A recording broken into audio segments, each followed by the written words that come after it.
Good morning. Welcome into Hurrdat Sports Radio, AM 590, ESPN Omaha, ESPN Tri-Cities. We're live on Twitter, Facebook, YouTube. That's DB. I'm Ravi Lulla here on the Pillar Exterior stage. What's up, DB? Hi. Hello. How we doing? We're getting there. What do you mean? It just started. I know we're getting there. We're What? trying to get the trying to get the iPad to work. You're giving me the stutters trying to It's driving me crazy. It's all right. It's all right. We'll figure it out. error connecting to Batman. Just the internet. That's all right. I am vengeance. Are you Vengeance or are you Batman? Or is Batman Vengeance? That's what Batman says. Is this the transitive property here? Well, what's that say, genius? It says Venegas. Oh, okay. I had to explain the transitive property to like my 9-year-old nephew on Saturday. Are you really investing in kids? No, it was an accident. This is a quickie. It was a no. I was going to help my sister out with. She was doing a garage The cool sale. one that came here. Yeah, she was doing a garage She's sale. very quiet. Yeah. She'll keep to herself. Is that by design? Yeah, she's fairly reserved. Okay. Yeah. I like that. You do all the talking for the family or Raj? Some combination of both, probably. Yeah. Does your sister in Houston zoom in and give you her 8 cents or what has? Sometimes, yeah. Well, you're not usually Zoom, but we'll do like we got a whatever. pretty extensive group text. Yeah. Yeah. Oh, we have one of those. Yeah. It's fallen off a little. Sometimes it's more fun than others. Listen, sometimes you got a lot of big opinions. It's kind of passive aggressive. It is what it is. Yeah. I think everybody knows. Mom's gonna be cool with that. I don't know. I mean, get your wrist slapped. Prob- Although you're a baby, mama's boy, she's not gonna chastise She'll just be like, Ravi, be nice to your siblings. Stay out of the rain. Be like, okay, mom. No, so my brother and sister live right next to each other. And so my nephew came over. That's interesting. Because he knew that I was there. Yeah. And then he was asking, he's like on this thing where he knows what I do for a living now. Mm-hmm. And so he asked me about sports all the time. Right. And I don't know if you've ever had like children like rapid fire sports questions at you. It's a little exhausting. Yeah. But he asked me, he's like, okay, who do you think would win between Steph Curry and Luka Doncic? So I'm like giving my explanation. And he's like, who do you think would win between Steph Curry and Nikola Jokic? Does he like sports like that? I guess. I don't. Wow. He must. I got him a Mahomes jersey for Christmas, so probably. Oh, he's a Chiefs fan? I think he's a Mahomes fan. Oh, that's right. It is 2023 and 4. Well, and so everybody at school is a Mahomes fan, so I think that's we're gonna do this thing again. We're gonna keep this thing rolling. I think the jersey's a big part of like fitting in, Yeah, right. And so he's asking me all these questions, and then he's like, okay, so if you think this guy would beat this guy and this guy would beat this guy, then this guy would beat this guy. And I was like, you would think so, but I was like, this is a great opportunity to tell you how the transitive property doesn't always work in sports. And so I had like a 30-minute conversation with him. Of course you did. About how the transitive property is like, transitive property only applies to things that are objective. And so they had to explain objective versus subjective and then only have one variable. Unbelievable. I don't know that it sunk in because he kind of just like glazed over and was like, Uncle Robbie, you want to go play basketball? And I was like, not really, but I guess so. Gosh, man, you are tough. Yeah. Or is it because he'd give you buckets? No. I was going to stop you at I've ever had somebody ask me rapid fire sports questions. I gathering you never had a 5, 6-year-old in your house for an extended period. Yeah. God, no. That's all they do is ask questions. Yeah. But I didn't know, I know they ask a ton of questions, but I didn't know if specifically they were like, boom, boom, boom, like, who would win in this matchup? Who would win in this matchup? And then this, and then, kids think they know a lot of stuff that they don't know. And so they'll be like, well, what about this? And I'm like, yeah, that's actually just not true. I get that all the time on the recruiting trail. I don't even know. The recruiting trail might be the place where kids are the least informed. Oh, boy. A lot of them. Yeah. It's a little dicey out there. Well, you have no idea. It's going to be a heck of a season. I can't wait. Yeah? Oh, yeah. You talking about high school recruiting or college recruiting? Yes, I am. You out there getting some more 8th graders to sign up? No. I ain't contrary to popular belief, this doesn't have anything to do with me. That joke never stops being funny to me. Or untrue. That's why it's funny. Yeah. It's because I'd want to play for a good staff though. No, yeah, absolutely. I don't begrudge anybody for that. Even if you're not a kid that is has Division I aspirations, right? Yeah. Let's say you just really love the sport. You want to get the most out of it. You want to get coached up. You want to enjoy it, and you just genuinely want to be, not to go all like Army 90s commercials, but you just want to be the best you can be at whatever it is you do. Oh, I know that jingle. Be all that you can be. Right. I remember that. I actually kind of liked those commercials. Yeah, I did too. They were bad. You know which ones I really liked? Did you remember those, like, the Marines were wild in the 90s with their commercials. They had all sorts of stuff going on. I used to think Marines were the toughest people on the planet, and they very well may be. But it was probably because of my dad. But then because I didn't know about like special forces people or like Navy SEALs or Black Navy Ops SEALs or yes. Army Rangers or whatever. Yeah. So that was just kind of like my general. Yeah, it's just like Marines or top of the food chain. And I always wanted to do the thing that they do, but it's just for Marines. Yeah, you're not supposed to do that. Oh, I didn't do it. I know. Or say it. I know. I thought you were just giving a fist pump. I thought you were just doing like a Tiger Woods, like, yeah. No, he'd be. Oh, that's down here. Yeah. You are wearing red though. Yeah. Got that Sunday red on? Sure. It's a Tuesday though. Yeah. You got dressed in the dark. It's all good. I do that. Although we have a sunlight in the bathroom. Oh, that's the little skylight. Yeah, whatever you call it. Those are nice. Except when it rains. Why do you not like it when it rains? It's loud. Oh yeah, sure. Yeah, that's not great. You don't want that. It's okay. It puts me to sleep. That ain't wet. That would keep. I was saying that would keep me up. I don't know what you're doing, man. Heck no. Does anything put you to sleep? You never sleep. Well, watching Georgia try to get outs last night, that made me sleepy.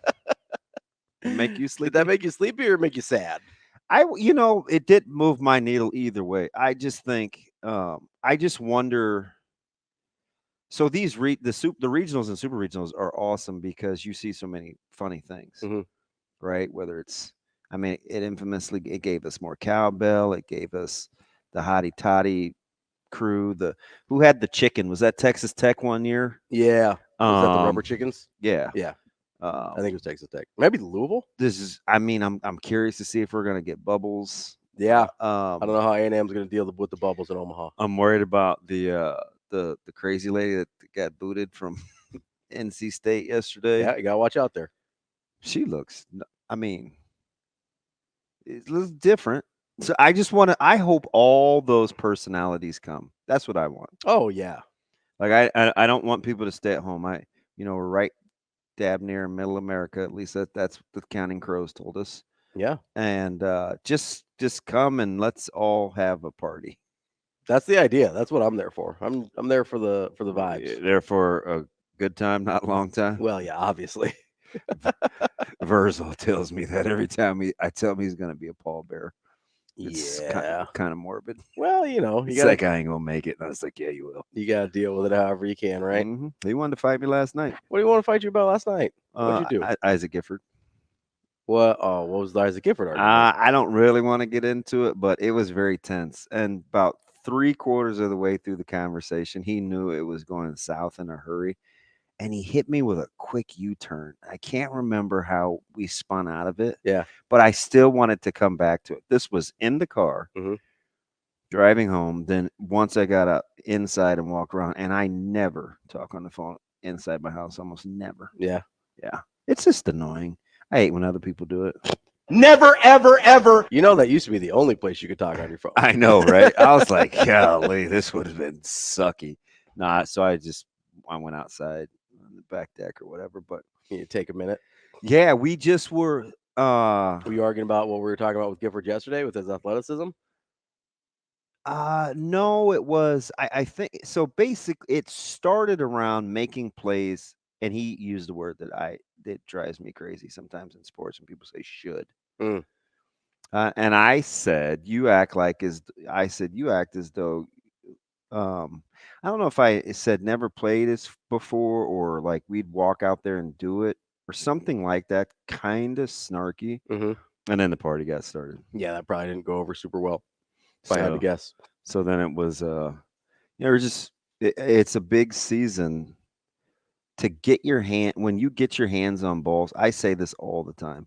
Catch the balls that you got, plays you got to make. So those rack up into takeaways. So if you really want to do that or a ball's on the ground, how many times do you not get it? right? Where there's a fumble on a kick return, and there's 16 Huskers around there, and we don't come up with the football, or a ball goes through your hands, or it's Minnesota and GIF. Like, I was like, GIF's a great example. Yeah, that ball that he would have ended the game. Yeah, and I think he know. I'm sure he knows. I think he knows I'm a Gifford guy. Yeah. So it morphed into a whole bunch of things, and then we got into the unrealistic. Then we got into high school and being coached and what kids think. So it was a very tense 22 minutes or whatever it was. Just like a nice little radio segment there. Dude, 22 minutes. There you go. No, it was worse because there were so many expletives dropped. I mean the bad ones. Yeah. Yeah. You must have been mad. You usually don't swear. I didn't say one. I didn't say not a one of them. I'm just kidding. And I'll show you what he wanted to say to me, but he knew I was on Bluetooth, so he sent me the TikTok. Okay. It's every other word. Yeah. Well, Vers has a colorful way of describing things sometimes. And we both love high school sports too, so yeah. It You are two of the bigger high school sports guys that I know. It's just weird.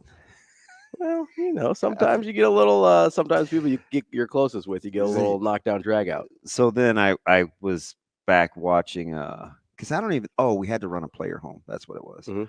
And I came right back and I'm watching what I thought was gonna be just the opposite of what Shane mistakenly described the other night with hockey. Oh, come on, Shane. And this time it was Florida being all over Edmonton. And Edmonton scored early on their only shot on goal. So I was like, this is the exact opposite of game one, where I felt like they didn't break through early when they blitzed them. Yeah, and then the 1-0 looked super goofy for so long because Florida had a ton of shots on goal. Well, through 2 periods, they broke a Stanley Cup championship.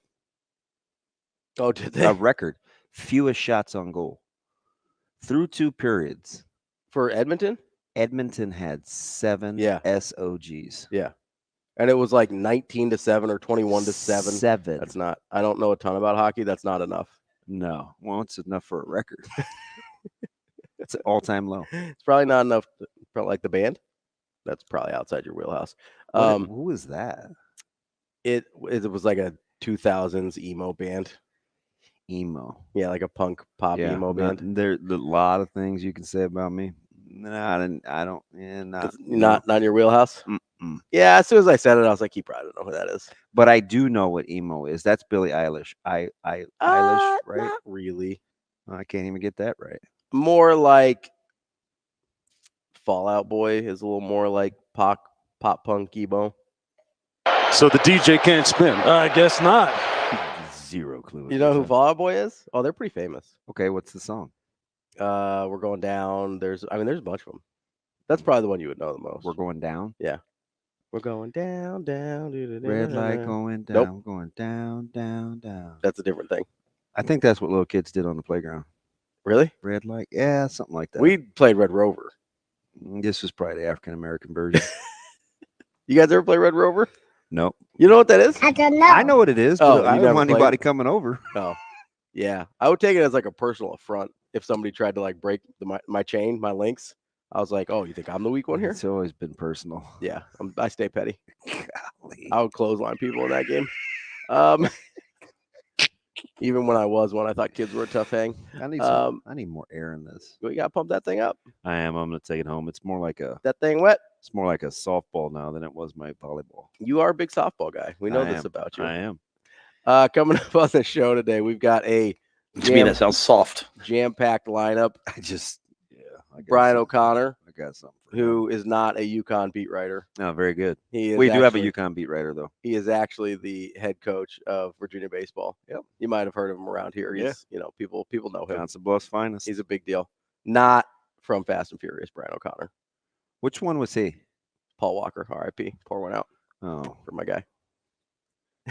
I know who that is. Varsity Blues. Oh yeah, Lance Harbor. Yeah. That's my guy. He's good guy. He had an accident in the Cherokee too, didn't he, Shane? No, that was the Star Trek guy. Yeah, that was the guy that played Chekhov in the new Star Trek. He died with the Grand Cherokee. You know, My bad. it's all right. It's all good. I was close. Not really. But I do know Paul Walker though. You're not really. It's a in the challenge. neighborhood at all. Thanks for your support. Another Bartles and James moment for you. Jeez. Brian O'Connor will be joining us at 7:45. Sam McKewon joining us at 8. We will have Mitchell Daly at the Kentucky third baseman. He is joining us at 8:30. Give a little more College World Series preview, and then Mike Schaefer at 9. We're gonna slide down Amore. Oh, where are we putting him? 8:43. Perfect. We got it. 8:43. How about that? Dom Amore We call that a collab. on the fly. Just getting that in there. Like Jelly Roll and Eminem. Jelly Roll. I do know who Jelly Roll is. Never mind. I don't really like his music. Yeah. But I kind of like Jelly Roll. Because he's defiant. No, because it took him a really long time. Well, he's in prison. Yeah.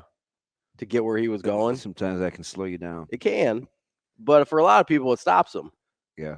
Like a lot of people, that's it. Mhm. You end up in prison for a while. Like, that's it. That's all for you. You ever seen South Central? It didn't stop Deuce. No. Never mind. Deuce McAllister? No, that was way too ethnic for you at that time. Deuce Staley? No. I did see a piece. It was a TikTok deal this weekend about it was this guy's top 10 most favorite forgotten players. Was Deuce Staley one of them? No, Deuce Deuce McAllister. Ole Miss, great. Yep. And it was just funny. And I tensed up because you know that you have certain triggers. Mhm. There's a guy in the local market, Mhm. not one that fake posts on message boards, a different guy. We would argue Mhm. about Deuce McAllister Really? like you wouldn't believe. Who would you think that person would be? Where did Deuce McAllister? It's got to be apostrophe. Yes. Yeah, 100%. It was Had to be. apostrophe. I mean, he's a saint. Like, come on. Yeah, we would argue about Deuce McAllister. I assume he was pro or no? Hey, he's pro Deuce. Yeah, and you were not. He was okay. I just didn't love his running style. Yeah, but it was a great there were some forgotten guys Deuce Staley had a moment too. Like he was a good back for a minute. yeah, South Carolina. Yeah, I like Deuce Staley. yeah. Eagles. It's Man, you know what rabbit hole I went down last night? what?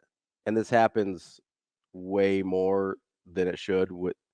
I end up thinking about all the time. Rodney Holcomb was on that list. There's some really good running backs. Yeah. Sorry, the Eagles made me think of. I think about that half of a season Michael Vick had with the Eagles Oh, I know. all the time. Whoa.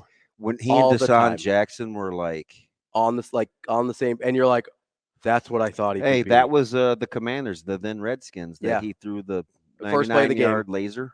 First play of the game, just bombs away. Yeah. There were times he was silly. Yeah, and What Andy Reid did with him. unbelievable. Yeah.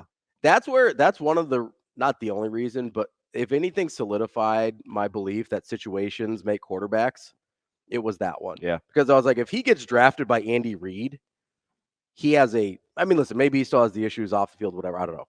But his football life is way different. It is incredible. 100% different. And he was still really good with the Falcons. Like, don't get me Yeah. wrong, right? Guess who he wasn't good with?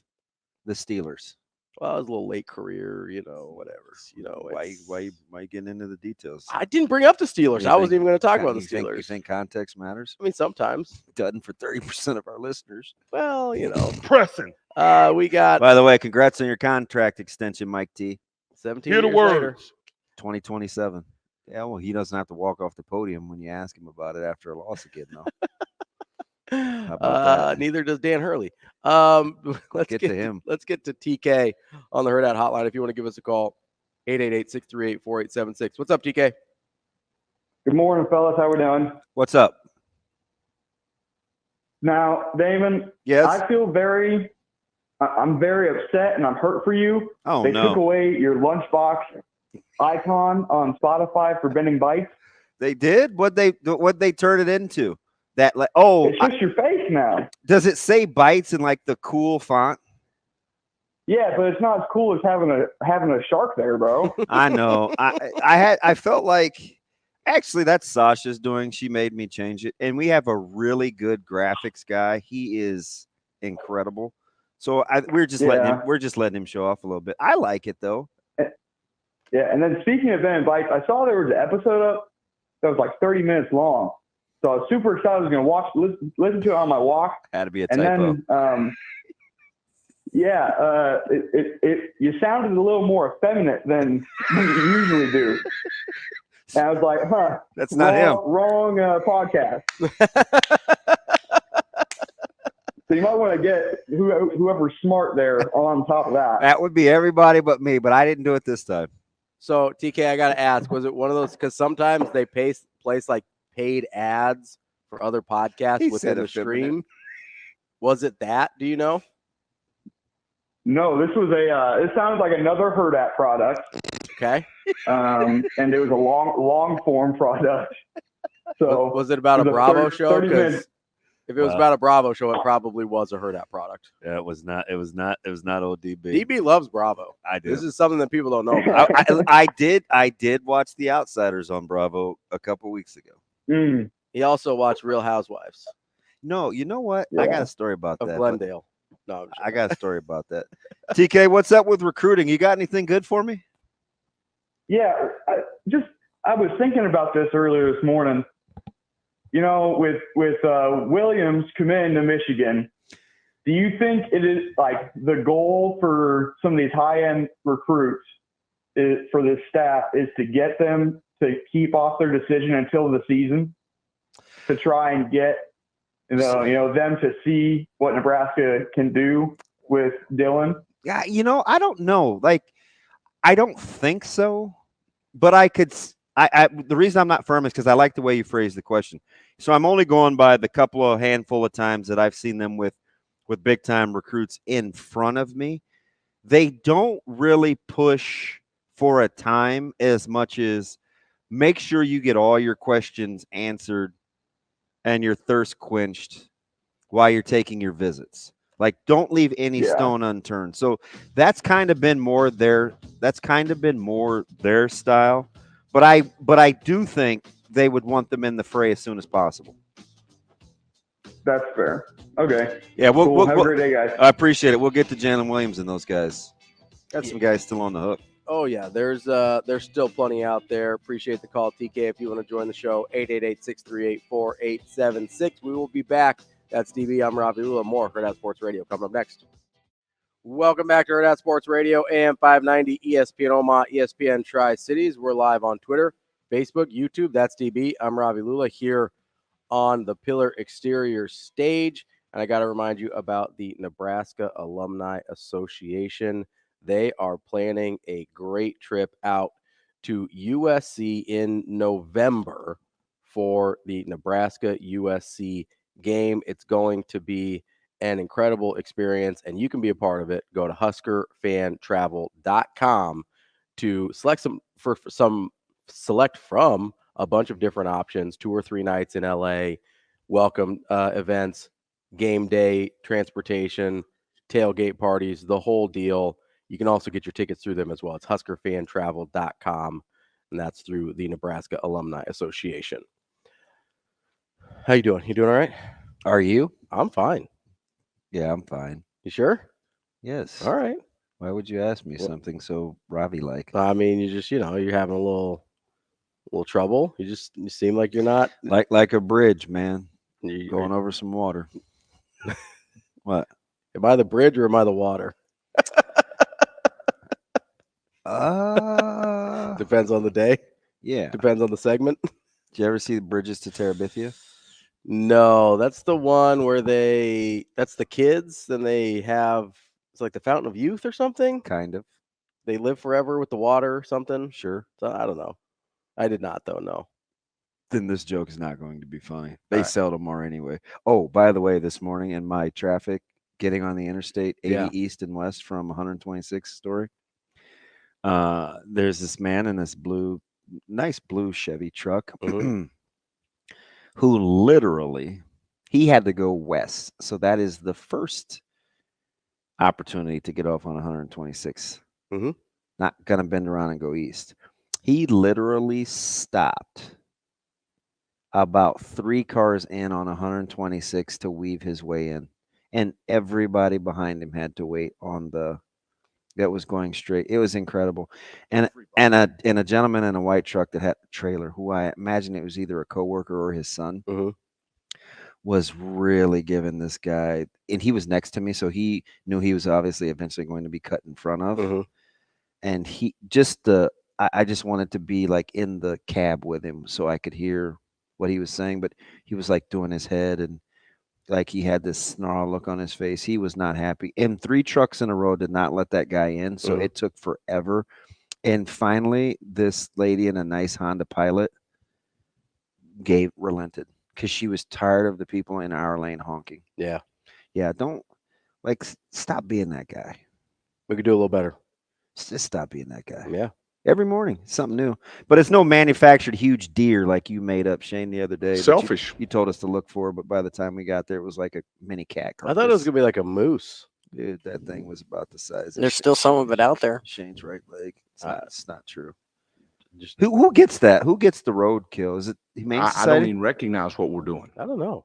Yeah, I dropped off a kiddo last night, and I'm pretty sure a possum was looking dead at me on the side of laying on his side. He looked like this. Was he looking dead at you, or he was dead looking at you? He was dead looking at me. That's fine. Because those are a little different. It had incredible girth. Well, it's probably bloated from if it'd been dead a minute. Is that what happens? Yeah, the gases inside your body. Whatever the hell it is. Why do people look so shriveled on the corners or laptop? Or because once they get cut open, the gases release, and then they. Oh, well, in movies I watch, they haven't been cut open yet. Well, movies aren't like super accurate all the time. Oh, but generally, things when they die, they bloat up from the gases inside them. The more you know. They used to. So apparently, on the like Oregon Trail, when they come through the Midwest, kids would find cows that had died, and they would jump on their bellies because it was kind of like a little trampoline, natural trampoline. Problem was, who told you? That's mildly disgusting. I learned this in school. We also learned that Columbus sailed in the ocean blue, and well, he did sail. I don't. The rest of it's a little dicey. I learned it in school. So that's good. It may be inaccurate, but this is what they told us in like 5th grade. That they would jump on the cow's bellies because it was like a trampoline, but if it was like too ripe, like you had a problem because it would pop. Gonna pass on that whole discussion. Not having not have a cow trampoline? Nope. I'm just saying. That's how I learned about dead animals bloating up was from cow trampolines. Don't ever tell me that story again. You talking to a ghost? Some warning. Bo, what's up, buddy? You doing all right? We're in your month, Bo Pelini. June? Yes. Bo said June should be the greatest recruiting month of all time. It has been for Nebraska the last couple of years. It's kind I don't even know what the FCS is. I don't either, but a lot of those teams have had success lately. It's the football championship subdivision is what FCS stands for. Ah, very good. I didn't know that. Really? That's a bunch of I don't think BS. I knew what the S was. Yeah. Probably not. I don't know. It used to be 1AA back in our day. I think it was about 4 years ago that I learned the difference between FBS and SCS, and that Nobody can do the that. 100% truth. It's football bowl subdivision. I never paid any attention. Yeah. There you go. The more you Once know. upon a time, The it used to more be you know. Division 1, Division 2, Division 3, and AIA. We would talk like that. 1AA. Them too. That's what FCS is now. Is 1AA. Yeah. Thank you for the Well, I'm just trying to help. brief history lesson. I'm just trying to, I was teaching about the Oregon Trail. I thought I would treat you. Might have to take. I don't really think any little kids were jumping on cows either. I would. There's not a lot to do. I think your teacher told you a fibber. That's and if it was 5th grade, was it Miss Dostal? It might have been Miss Dostal. Yeah. I'm gonna have to ask Jay if that's his mom. Yeah. I'm pretty sure it is. He has a family full of educators. I don't remember. Do you know his nephew is Darren? I didn't know Love? that. Track star? Well, yeah. I mean, I didn't know they were. I was related, gonna but- send Sonny a text yesterday to get him, but is that ambulance chasing or should we have had him on? I don't know. I think either way works because you want to. He did I like the little piece you sent me with Kevin Suits. Yeah, I liked the interview just because, I'm very. We're talking about a national champion, El Champion, 110-meter hurdles, which is a brutal race. Yeah, that's hurdles in general are for crazy people. You know who you need to talk to about that? Who? This is where I first started falling in love. Is a little harsh because I mean, you know me in love. Yeah. Clester was a strong hurdler. Oh, okay. So, and he did the long ones. Is it 300? There's a 400 meter. So which is brutal. he did the long one in high 300 school. might be an indoor. And I was like, how is this guy? Number one, he's extremely bow-legged. Okay. So I was always fascinated to watch him run track. But he was like this. He didn't look like a track guy. He was yoked. He was big, yeah. And especially a longer and sprint he could event. power through these hurdles. And I was like, that looks absolutely miserable. Yeah, it looks terrible. Like not as bad as like it's probably worse than the 200, but the 200 is not ideal either. No. But if you're doing but I'd rather do something in like 21.9 than whatever you're basically just sprinting and jumping for like a minute straight. That's terrible. Just to get the steps down. Yeah. Which is the thing that we were watching live. I mean, I think you are looking live because we like track in our house. Well, and so we were watching the family and but so we didn't even know what time he was running. Yeah. This was like 7 something, and we're watching multiple events because Micah likes Micah hurdles middle school or when he was in middle school, and so on the admin group text at Westside, Jay sent a message that his nephew was running at 8:42, and it caught my attention because he gave a Damon time. Like he didn't say 40 or 45 or 50. And by the way, I know I told Dirk 7:12. The game started at 7:09 Sunday night. Made him late. I wish you could have seen how he looked at me. It's the same one you give me about 6 times a show when I say something ridiculous, but he just was like, I don't even recognize what we're doing here. Not just 7 o'clock start time, huh? No, it's on an odd number. Well, it's always. But anyway, so I was going to text his dad Scott yesterday to get the info, and then I kind of got away from it because I didn't know if we were going to come across as Johnny Come Latelys. Well, I mean, I don't know that people expect you to talk about track a ton, so I don't know that it's unusual. But I do think it's there is value in highlighting people that excel even in stuff that we don't always talk about. That is such a pragmatic response. I appreciate that. Thank you. Yeah, no problem. Sometimes I'm helpful. That was very succinct, and I understood fully what you said. Yeah, like if they're. I feel like you made me feel better. I'm trying. Nah. Sometimes. Let's not get ahead of ourselves. Every once in a while. I don't know if we have time to get Shane, I don't think we're gonna have time to get Wyatt here. 30 seconds. I don't think so either. Have him call at 8:45 if he wants to call back. Okay. You mean after? Just Dom? kidding. We've got Dom. Have him call back at 9:30 if he wants to call back. Husker Gnome is with me. No way anybody's jumping on a cow. We got. Listen, it's a different time. I'm not walking from the East Coast to Oregon either, but like it happened. I don't remember jumping on a cow while playing that video game, the Oregon Trail. That's because you died from dysentery before you even got in there. He didn't want to spend $10 on food and water. 100% would have been a kid jumping on a cow in Iowa or Walt-Herald, Nebraska, one or the other. We'll be back with more Hurrdat Sports Radio. Wrapping up hour number 1 here on Hurrdat Sports Radio and 590 ESPN Omaha, ESPN Tri-Cities. We're live on Twitter, Facebook, YouTube. That's TV. I'm Ravi Lulla here on the Pillar Exterior stage. And we are joined now by Virginia baseball coach Brian O'Connor. Coach, how are you this morning? Great. Y'all fired me up with that intro. Oh, my God. I mean, listen, I know I said it. That's the first time I've heard it. Thank you for sharing that with me. I'm always concerned about how that stuff comes off. And, I feel pretty good. I think I did a pretty good job.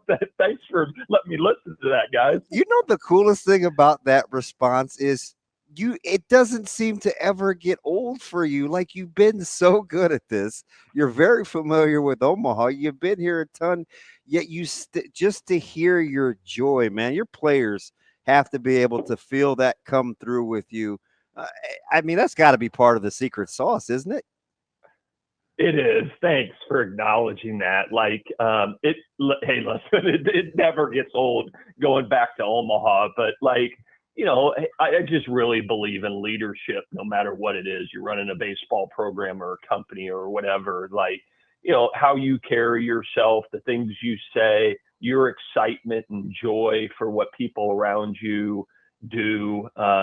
It can be infectious, and, they take on your personality. I'm so excited for this team and these players listen, our coaching staff has been to Omaha a number of times and all that, but these players, this is their experience and their opportunity. And half of our ball club is new from last year's Omaha team. And it's those kids' first chance to do this. So it's about them. But thank you for recognizing that. Coach, how do you balance that where you've got, obviously you and your coaching staff have a ton of experience here in Omaha, like you said, but you've got a bunch of new guys having their first College World Series, their first Omaha experience. How do you balance kind of letting them embrace how cool it is just to be here without sort of being satisfied with just making it here? Well, yeah, that's a great point. We talked about that yesterday after practice in our, pre-Omaha preparation. And you know what I did yesterday for the first time? I always have a list of things every year to talk about when we're at this point, and that's ever changing. But I had our veteran players ask them to stand up in front of their teammates and talk about what they learned last year and how it better prepares them to win this year.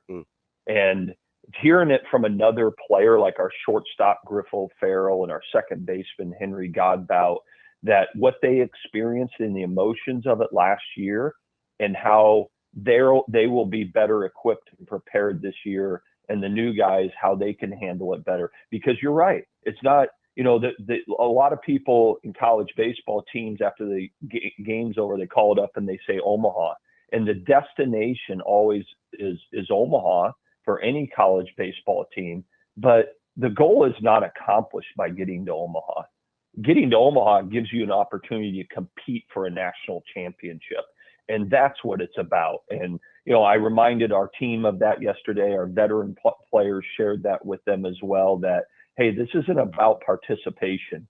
This is about, you got to get to Omaha to have a chance to hoist that trophy up in 2 weeks from today.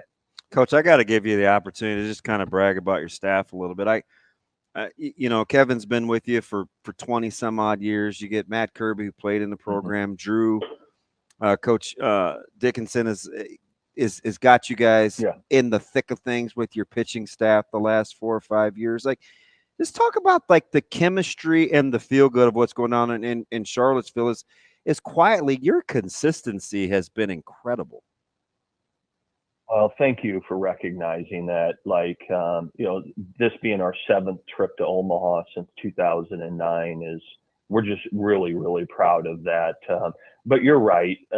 Our coaching staff, the consistency of the staff, Kevin McMullen has been my right-hand man for 21 years here at Virginia.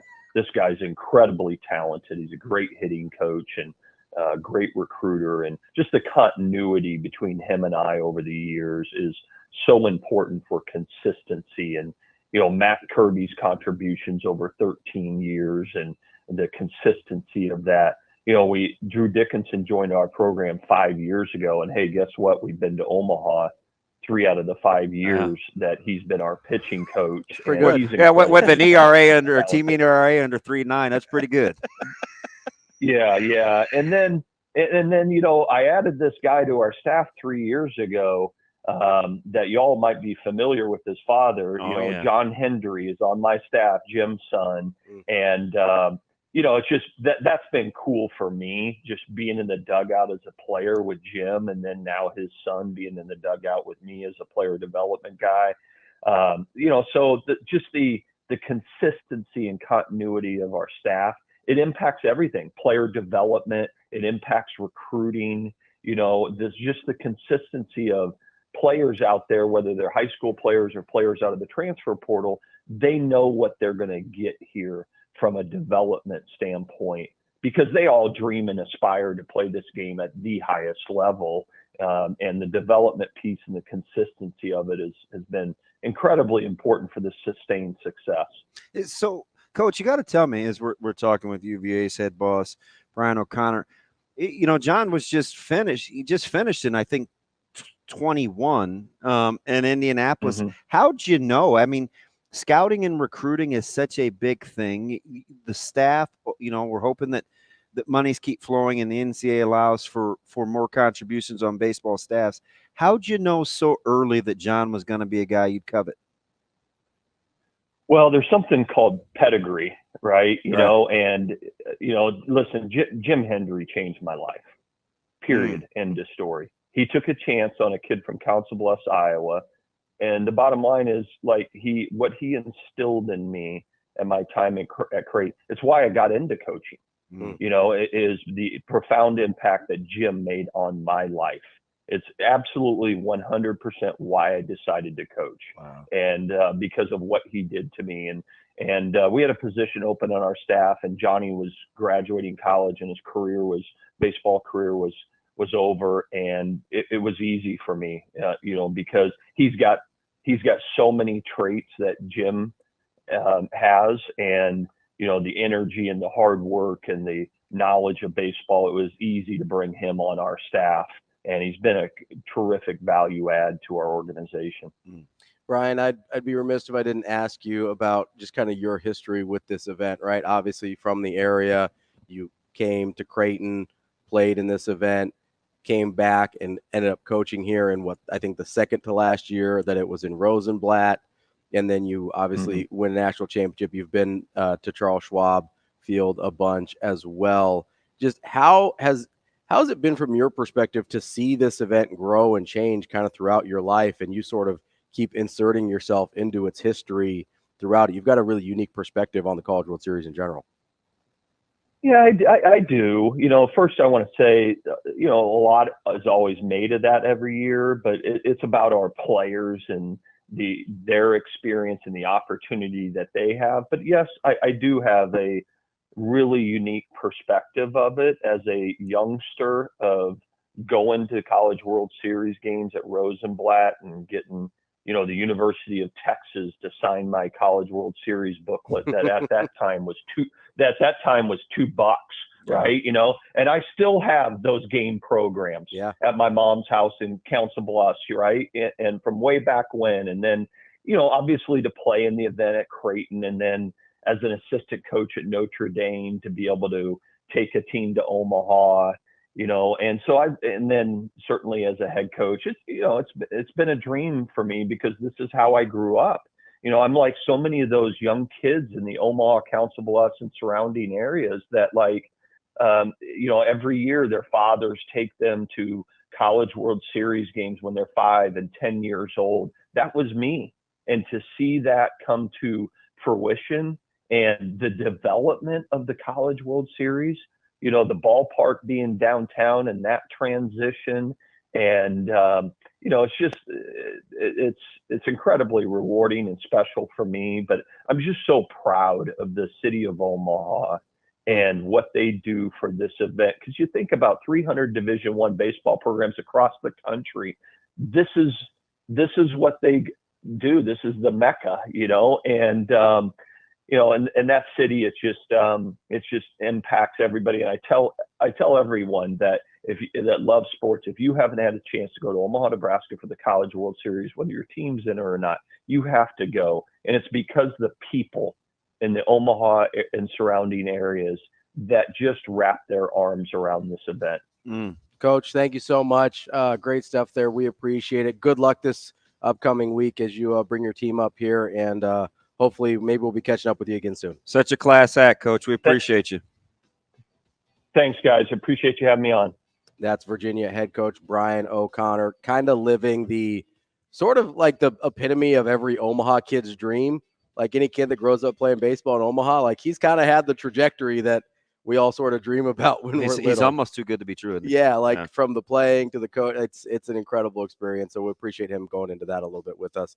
Coming up next, Sam McKewon from the Omaha World-Herald. Welcome back. Kicking off hour number 2 here on Hurrdat Sports Radio, AM 590, ESPN Omaha, ESPN Tri-Cities. That's DB. I'm Ravi Lulla here on the Pillar Exterior stage. You can find us on Twitter, Facebook, YouTube. You can get us wherever you get your podcasts as well. And right now you can find us talking to the one and only Sam McKewon of the Omaha World-Herald. Sam, what's up? Hey, how you guys doing? Good. How are you, Sam? You hanging in there? Yeah, we are. Yep. It's CWS week. So Are you pretty happy about the that? first week of the CWS is always fun. Well, so are you a traditionalist? Do you romanticize? Do you have a team? Like, what's the backstory? Well, I think it's really great. No, The setup, really haven't. the setup threw me for a loop. I thought something profound was coming because there was the pause and then the whelp, and I was like, "Well, No. all right, here we go, here we go." No, I don't have a team. I hope. I think what we always hope in Omaha is that the fan bases show out, and the hope this week is that Kentucky really shows up. I mean, that's the school that's never been here. They have an incredible fan base for basketball, and hopefully, as they call it, Big Blue Nation shows up here in Omaha, and they have a great time and they have a good run. I mean, I think that's probably a team that most people can get behind. I think people will get behind North Carolina State because of what happened to them here 3 years ago. I don't know. Did you catch their act in Athens? Yeah. Yeah, I don't know. Yeah. That'll be interesting. Yeah, they're an interesting team for sure. So I think North Carolina State is a team that people will be interested in. It's a lot of favorites. It's a lot of named teams. I think Florida State's actually a good story. I don't know that people really care that much for Florida State in general. I think their coach is likable, and I think if they can win the first game against Tennessee, they may run this thing all the way. They may run the whole table. And wow, it's important. The first game is important, obviously, winning that first one. But Florida State's kind of on a roll, and they got back, so they can hit it. They can hit the ball. And in this park, if the weather cooperates, we're going to see a lot of home runs. So Florida State's it's going to be hot. Will the ball travel? That usually means home run. Yeah. Usually. Sam, do you think people? I mean, you mentioned that maybe people aren't necessarily going to be invested in the Florida State story, but do you think as people get coming from a Florida State honk, here we go. I think there is something interesting there. If they were to go on this run that you're talking about and win national championship, that they would do it under Link Jarrett as opposed to Mike Martin, who was there for 100 million years and kind of defined and survived his son with a couple shaky years. Yeah, and defined Florida State baseball for basically everybody that's seen him in Omaha. Like that, that's pretty compelling story. Even if you don't care about the school itself. Yeah, he passed away in February. Yep. So it's a good story. And Link Jarrett played for Mike Martin. I think he was a teammate of Mike Martin Jr.'s actually in college. So Jarrett's been here as a player. He's been here as a coach at Notre Dame. He's now as coach at Florida State. They kind of got a likable team. They've got some guys from JUCOs, and it's not your classic Tiffany, Beatty, Drew, Florida State program. They're kind of gritty. I think Kentucky will probably get some of the love this week, though. They've never been here. They're really good. Their fans will stand out because they're not some shade of maroon or red, so you'll know them when you see them. So I think Kentucky will get a lot of attention this week. You just don't know how well they're going to play. Once you get here, it's a whole different atmosphere and a very, very big state. They need their fans to show up and help them. So, Sam, let me transition here real quick because I was talking about embedding bites yesterday, and you'd be a good person to ask about this. So there were 15 offers that came out of camping in the last handful of weeks in the Metroplex and Lincoln's camps, which are still going. And June has become such an important month. I joke about kind of Bo's philosophy about June and signing periods, and this is actually going to come to fruition 10 years later. When do you think, or how recently do you remember having the discussions that when's the Saturday start time for games? We have to be able to get recruits in. We need them on campus for a game experience. Once you get them here, they say yes. Like, when do you feel we transitioned away from that?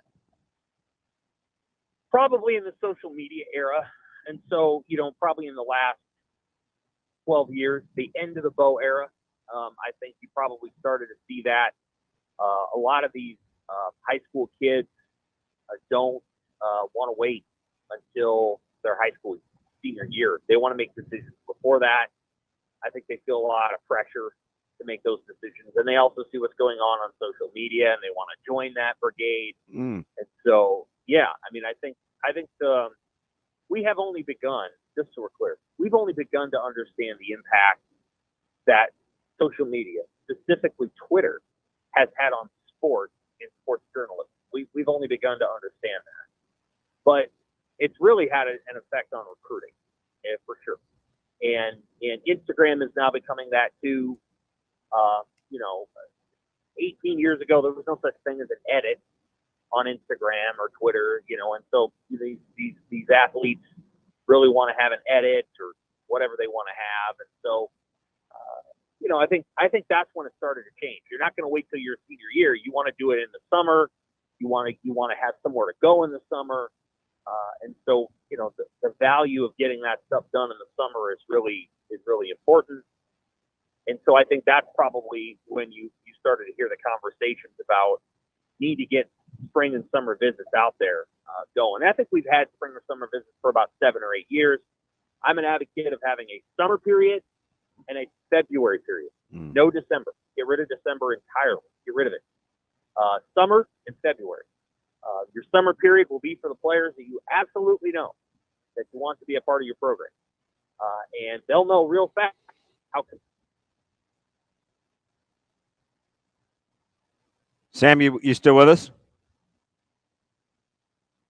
I don't know, Shane. We might have lost him just a little. He might be in a tough spot. I'll try and track him down. Oh, there he is. But they do, and so we'll see what happens.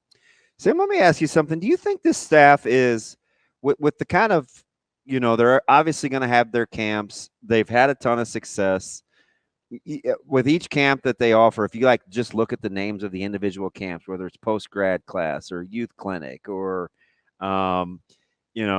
whatever, 9 through 12. They have offers that come out of fullback camps. They have offers that come out of all these different camps.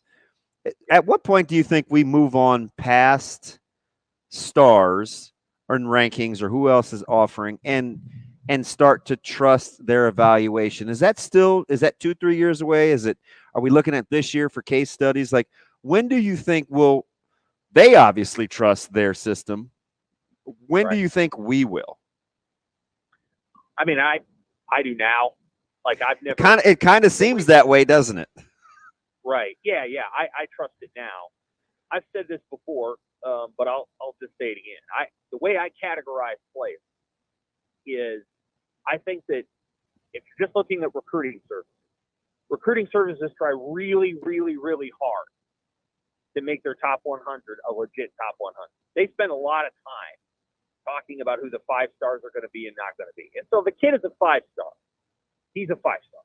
You know what I mean? Like they didn't just say, well, let's just give this kid a 5-star because screw it. They don't do that because they like to crow about how many 5-stars got drafted, 4 years later. Mm-hmm. So the top 100 matters. If a kid's a top 100 kid, he's probably a good football player because the recruiting services have spent a lot of time cultivating that list, and every other school is in on those top 100 kids. Then you have a list that's somewhere around the top 500 or 600, something like 101 to 600, and that's kind of a group. And then you've got a list that's just kind of after that. And the reality is, you want to get as many of the top 100 kids as you can.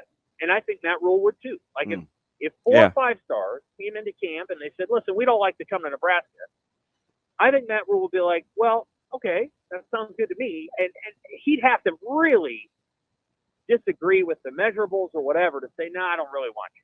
I just don't think that would happen. But after that, each coach has a kind of, hey, this is what I like. This is what I want in my program. This is the kind of player I'm looking for. That guy's perfect for Rover or whatever. And that's where you got to trust the evaluations. And most 4 stars, like a 4-star and a 3-star is roughly the same player. It's about development and fit and probably intangibles. So I think I've been on that for a while. Like I used to say, if Iowa State and Paul Rhodes offers a defensive back, and Nebraska offers that defensive back, they've probably offered a good defensive back because Paul Rhodes knew what he was doing, And so, like, I would always look at the teams that offered probably more than the star rank. Because if Nebraska Matt Rule offers a kid, he's probably a pretty good football player. He might be a little raw, but he's probably pretty good. And so that's what I look at. It's like, who offers? Who's the coach that offered? What are they doing? Why are they offering? That kind of thing versus the star ratings. The star ratings, I'll be honest with you, Damon, I think the star ratings have always kind of favored Nebraska in some ways.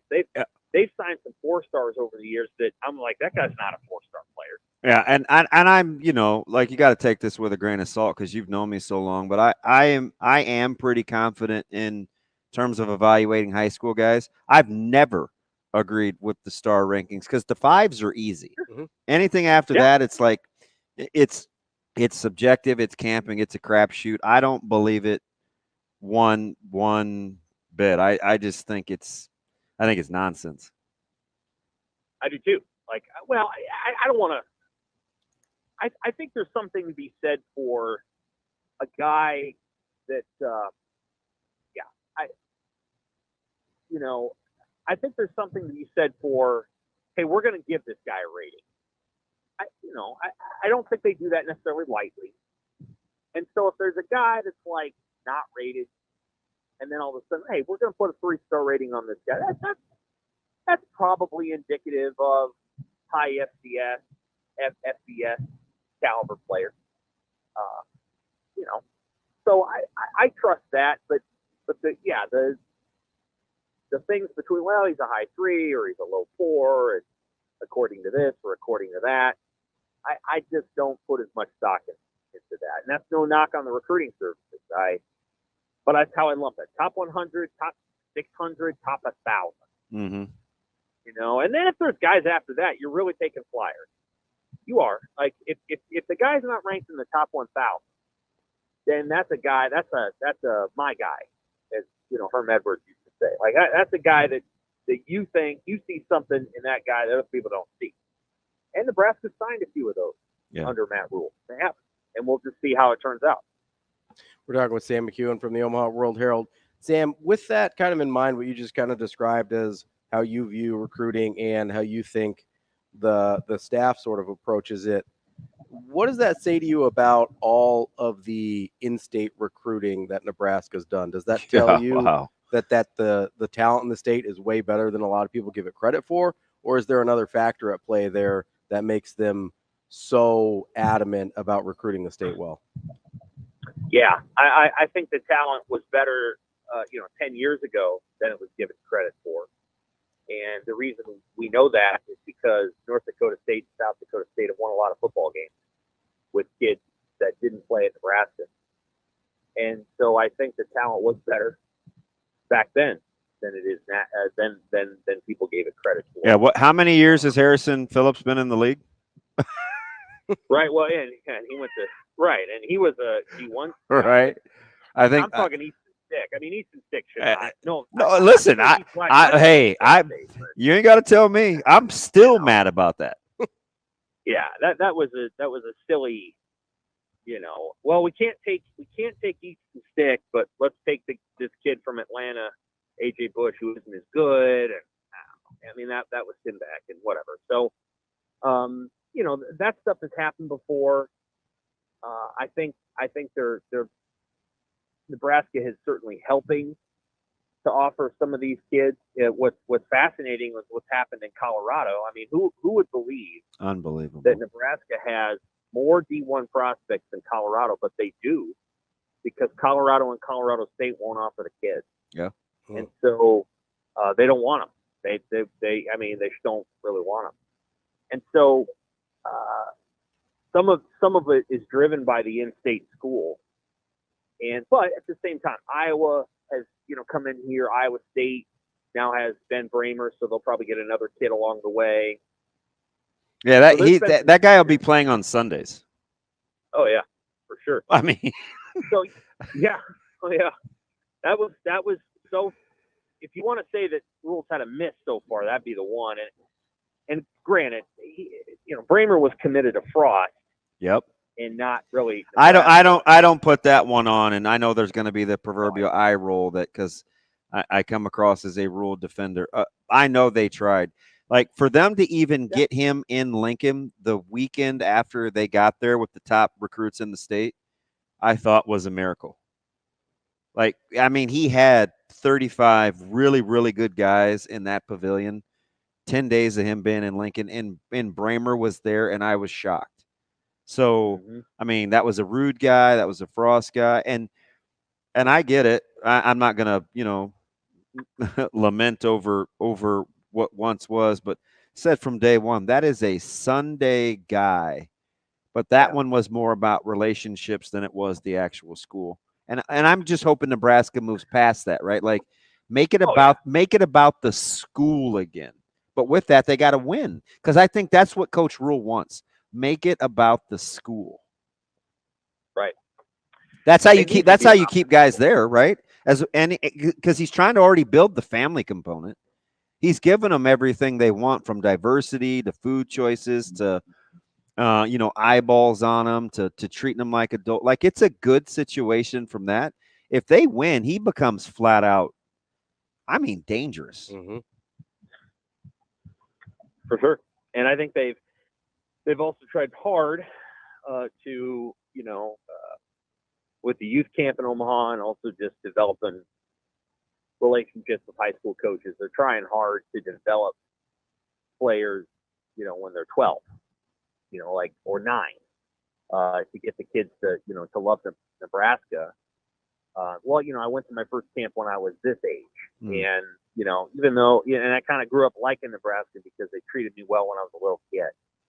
I think other coaches had gotten away from that. Now, I don't blame them per se, but people had gotten away from that a little bit. Like, it just, I think, and I don't mean this in a weird way, but I think Nebraska had gotten very caught up in not good process. They had gotten and this is social media talking. They'd gotten very caught up in their brand and like where they were nationally and competing against X, Y, and Z school. And maybe they lost the plot a little bit as it related to, what's the right word? Like good process. And Rule's a process guy. Like he's a good brand builder. He's natural at it. And so I think he's worked very hard on making a really good process, and that process has been good for Nebraska. We're talking with Sam McKewon from the Omaha World-Herald. Sam, I want to return to the player retention thing here for just a second, because, DB brought up the, obviously the improvements and all the options that they've got at the school now with the facilities and the resources. They're trying to build that family culture. And then you've got the wins as well. Out of those three things, I know they're all important and different things are more important to different people, but in your mind, how much do the wins weigh? Like if they go 6 wins this year versus 8 wins, how much does that matter in not only player retention, but also future recruiting? I think 6 wins is probably enough this year, but 8 would be a lot better. What I'll say is that for everything that Rule and his staff put into it, because I think they put a lot in and they asked a lot from the players. If you're going to put this much in and you're going to ask this much of the players, I think you got to win. Like it's too much hard work to go 4-8, 5-7. So it's important that they win. There's coaches, and I'm not trying to knock Riley here because I'm a big fan of Mike Riley. There's a lot of things about him I like, but I think under Mike Riley, you could. It wasn't quite roll the ball out there, but it was like, hey, enjoy your summer. It was not as intense. And, you kind of got out of it what you put into it. And I think everybody could kind of look around and say, well, there's some guys not putting very much in and they're still on the team. And we might go 5-7 because we don't, but that's not the truth. That's not the case with Rule. It's a 365 kind of thing. And so I think it's going to produce wins, that process and culture. At the same time, it needs to, because otherwise it's a lot of investment for 5-7. And I think, they were all, and Damon remembers this, by the end of last season, you kind of looked at those guys in the last, after the Wisconsin game and after the Iowa game, and they were tapped out. They had given everything they could. And I think, Rule had given everything. And so, like, that feeling, that needs to be rewarded with bowl games. And I think it will be. So I think the winning does matter because of how much they put into it. If they put less into it, then you can almost say, well, hey, we're having a good time here. But I think Rule wants to have a good time, but he also wants to put a lot of work in. So when it matters, and I think as time goes on, that weighs more and more heavily on player retention, because to go to Nebraska is to be part of a pretty intense culture. I mean, they ask a lot of you. Sam, real quick, I got a couple minutes here. A bowl game, 7-8 year drought. That's 15 practices, and it's 120, which is, I don't know, 8 springs. Yeah. Important or not as important as we make it with such a mobile and transient player process with guys that participate in bowl games? I think it would. I think it becomes less important when you've been to 15 in a row. I think it's very important right now. Yeah, I think that's completely the agree. I think you got to try to get that thing done. And again, I'm not saying anything that Matt Rule doesn't already know. He knows all those things, and I think that's part of why. Yeah, they're not in position to have opt-outs, and they have a lot of young guys. They need all the practices they can get, and I think it would serve them well. You just can't forfeit spring after spring, which in essence is what not going to bowl games is doing. That's right, and I can envision Ty Robinson, for example. Let's say they go 8-4, and they go to a bowl game. I don't think Ty's going to say, "Well, I'm going to opt out of that." I've spent 6 years here trying to get to this thing. But now that I'm here, I'm going to opt out to prepare for the NFL. I don't see that. I think they're going to have full investment. And now, again, you get 10 years down the road, and you've been to 8 or 9 bowl games in that time, and a guy's already been to 3. I could see it happening. It wouldn't be that big of a deal. But yeah, that's one of the reasons why they've tried to fix the quarterback position so completely is because they know that if they had that position right last year, they had already been to a bowl game. So they've tried really hard to fix that position in the offseason. That's the one spot that they had to get better at more than any other. And I think they've done a pretty good job of trying to improve it. And they're still trying to improve it as we speak. That's Sam McKewon from the Omaha World-Herald. Sam, we appreciate your time as always. We'll talk to you next week. Take care. We're back here on Hurrdat Sports Radio, AM 590, ESPN Omaha, ESPN Tri-Cities. We're live on Twitter, Facebook, YouTube. That's DB. I'm Ravi Lulla here on the Pillar Exterior stage.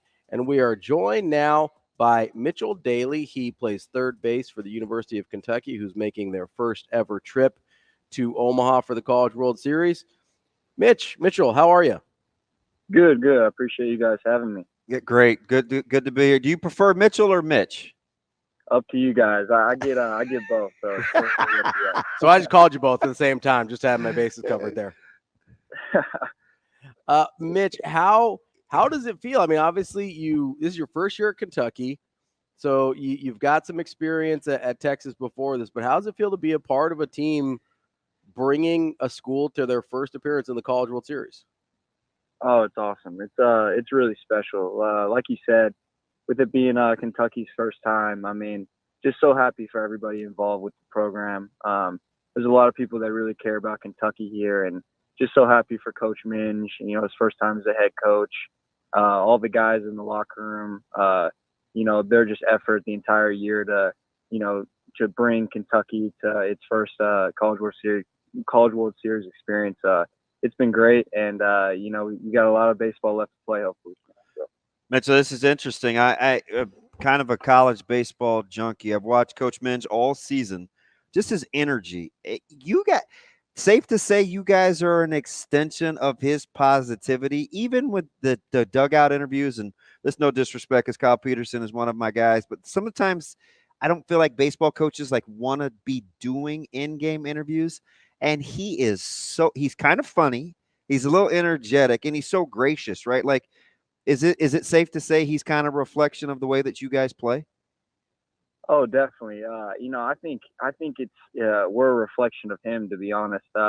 He does such a great job of just giving us, the ability to just be ourselves. And that's what you guys are seeing in the dugout and on the field.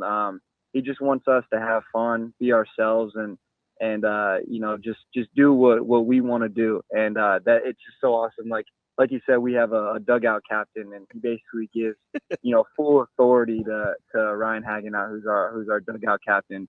And it's just really cool. It's something I've never experienced before. And like you said, just his energy that he brings, whatever he asks of us, he's going to be the first one to make sure that he does it as well. And I respect that a lot about him. Mitch, I heard this clip of Coach Minge going through kind of how his thought process changed about trying to make it to Omaha, and how he kind of was putting a ton of pressure on himself and in that way the team, as you said, you kind of end up being a reflection of him. I know you haven't been around him a super long time, but can you tell that there had been a shift in his mindset of like, hey, like we have to measure success in a way other than just Omaha, and there's other things that matter along the way? Is that part of what makes playing for him kind of appealing to you? Yeah, yes, sir.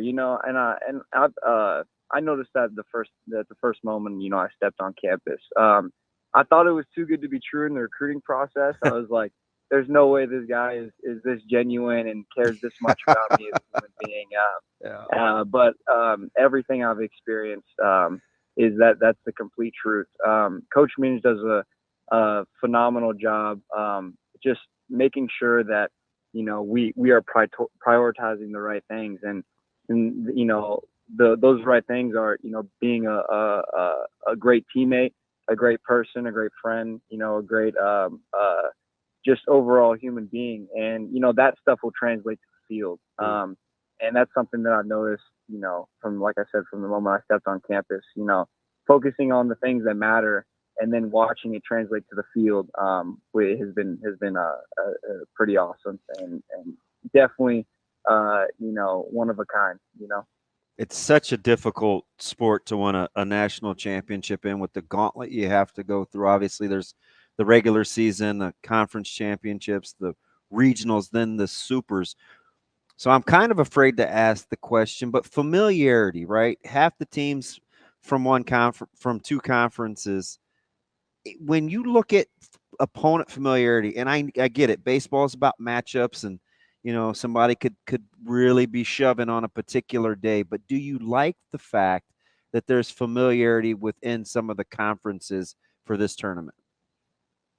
Oh, definitely. I think obviously, like you said, playing in the SEC, a lot about the other teams, and a lot about their strengths and weaknesses. But that's the beauty of this game. It's all about making adjustments, And I think it's going to be a new challenge for us to go into an Omaha environment and make those adjustments, if any, and trying to get to know a lot of these ACC teams too. It's going to be real fun, and I know that the coaching staff's looking forward to it. The players are all looking forward to it. So I think we're all ready just to get there and to get playing. We're talking with Mitch Daly. He plays for Kentucky baseball. They'll be making their first trip to Omaha here later this week. Mitch, I got to ask you, everybody thinks about Kentucky as this big basketball school, obviously, and, the football program's been doing well under Coach Stoops as well. But tell me about the baseball fans we can expect up here in Omaha. You think they're going to travel well to come see you guys play? You got a chance to win the city, that's for sure. Yeah, I mean, I think Kentucky fans are gonna show up and show out. Just seeing the crowds here at the regional and super regional, and even towards the end of the season, I mean, it was honestly probably the best environment I've ever played in.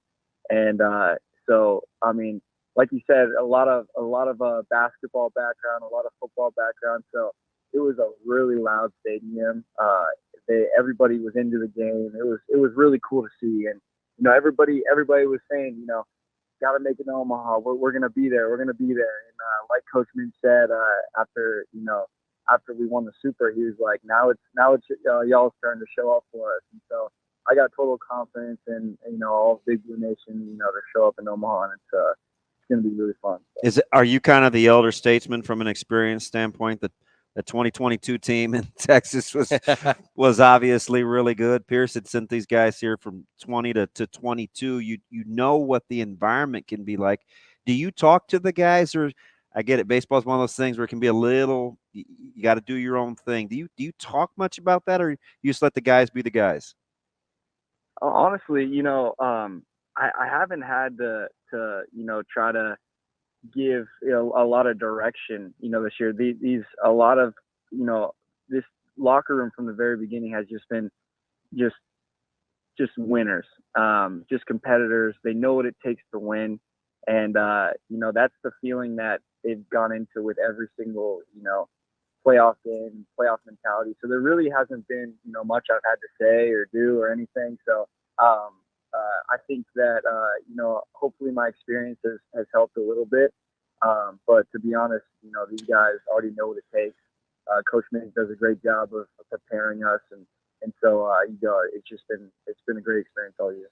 So you got to walk me through the scenario. I was joking on yesterday's show, not joking. I was saying I was watching two Moors struggle at the same time on a split screen, one from Oregon, and then obviously your Moore that had the tough inning. It's 2-2. You end up scoring on a hustle play.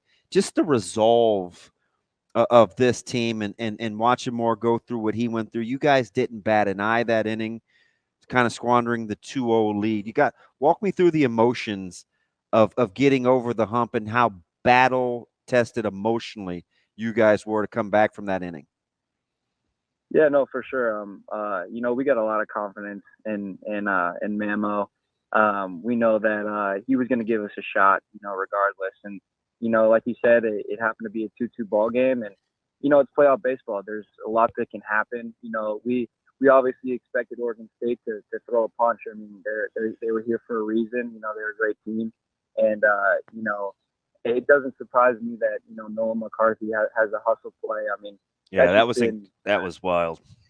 Yes, sir. That's just been the identity of our offense, all year, is just doing whatever it takes to win. And so when that happened, I think it was really, the turning point of the game. And I think from then on, we all really knew we were gonna get it done. So. That's Mitch Daly. He plays for Kentucky baseball. Mitch, good luck as you come up here this week, and we look forward to seeing you. Thank you guys for having me. Appreciate it. Thanks, Mitchell. That's Mitchell Daly from Kentucky. You got a pitcher that didn't cover home plate on a bad throw, and they just scooted. It's the little things. It is, man. It's the little things. It's huge. That's DB. I'm Ravi. Lulla. Coming up next, we'll talk about Dan Hurley's decision to stay at UConn with Dom Amore of the Hartford Courant here on Hurrdat Sports Radio. Wrapping up hour number 2 here on Hurrdat Sports Radio, AM 590, ESPN Omaha, ESPN Tri-Cities. We're live on Twitter, Facebook, YouTube. That's TV. I'm Ravi Lulla. We're joined now by Dom Amore of the Hartford Courant. Let's talk a little Coach Hurley. Dom, what's going on? Hey, not much. I thought I might be headed out there to join you guys in person this week, but Mr. Tibbs had other plans down in Tallahassee. Well, I tell you, was that not a strange first couple of games? Like, what in the world? And we're familiar with UConn just because of Creighton and the Big East in baseball and the struggles there. At what point were you thinking, you know what? This may get to a game 3? Oh yeah, no, it was a hell of a game Saturday, and whether you're a UConn person or not, you got to give them credit for climbing off the mat after what happened the day before. So, great run by them, just a little bit short. Dom, let's hop right into it here with Dan Hurley saying yesterday he's coming back, staying at UConn. What was your level of concern that he was actually leaving? Was there any point where you thought, UConn might have a new basketball coach next season? It always struck me, and I don't pretend to be part of Dan's inner circle, but I've been around him a lot the last 6 years.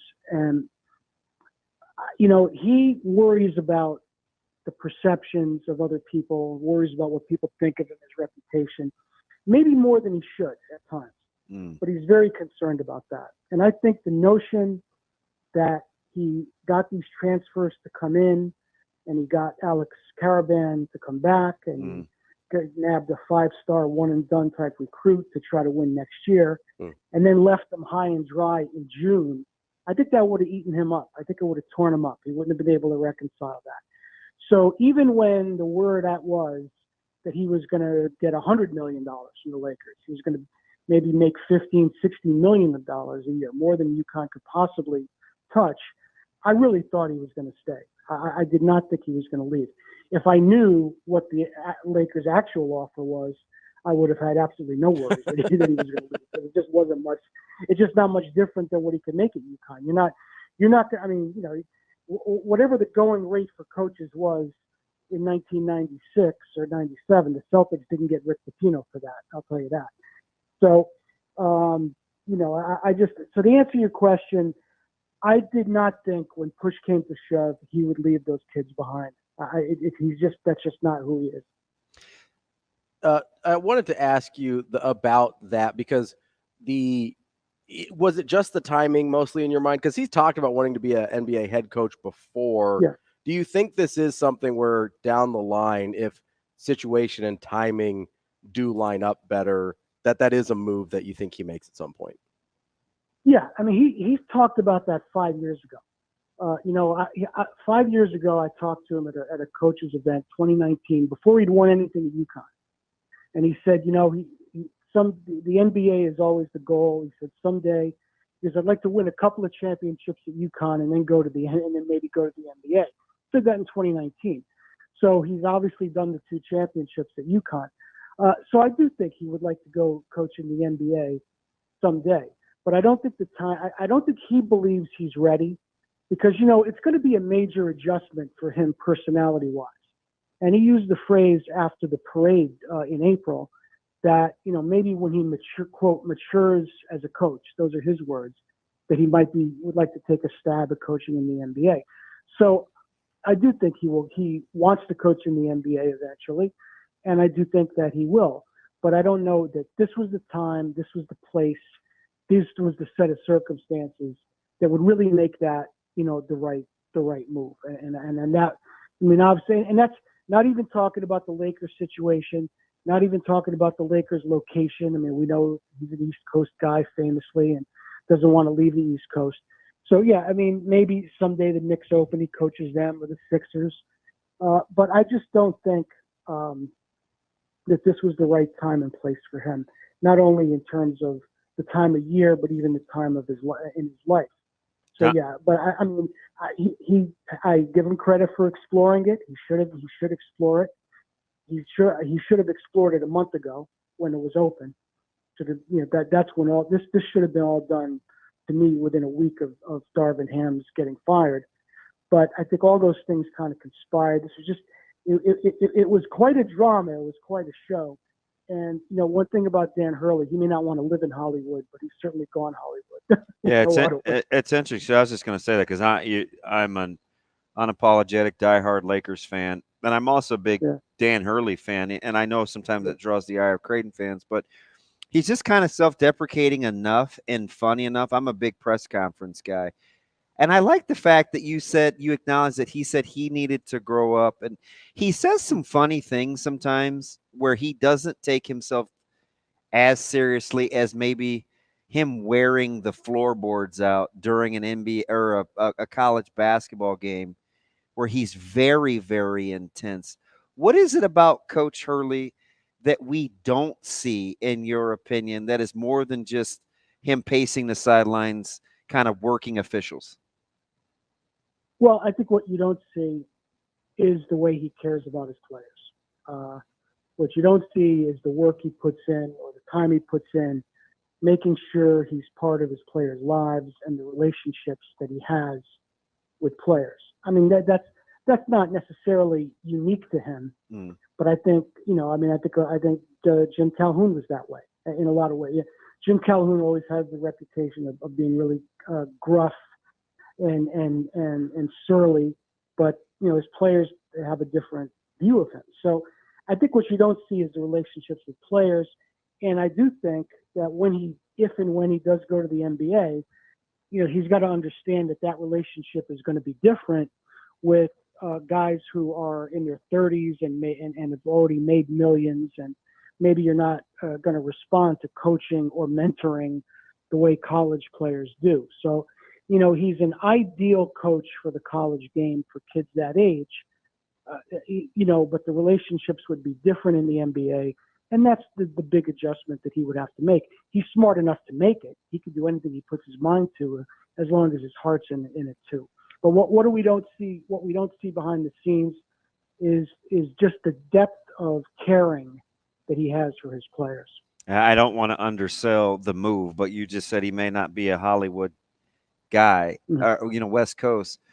So safe to say you guys are good up there in stores until, like, let's say the Knicks open up, or Brooklyn, he spent his whole life in that northeastern corner. You think that played a factor? I think it did. I don't think he wants to he considers himself an East Coast guy. He wants to have his family close by. I think that's certainly a part of it. But you have to remember now. Yeah, who's going to wash his boxers that far away? Like, we ain't got to be able to take everybody. Well, I mean, the thing is, though, and I'm 62 years old, so I kind of can relate to this a little bit. He's 51. As you go through your 50s, his kids are out of college now, and they're going to be probably on their own, and maybe moving to different parts of the country. And so there comes a point where maybe relocating is less of an issue than it is when you're in your 30s or 40s or where he is now. So I think that maybe right now he's not quite ready to move 3,000 miles away. But 5 years from now, maybe he feels like, hey, you know what? I'm ready for a new adventure. I'm ready to try someplace new. So I think a lot of that goes with not even maturing, but just the natural evolution that comes as you get older.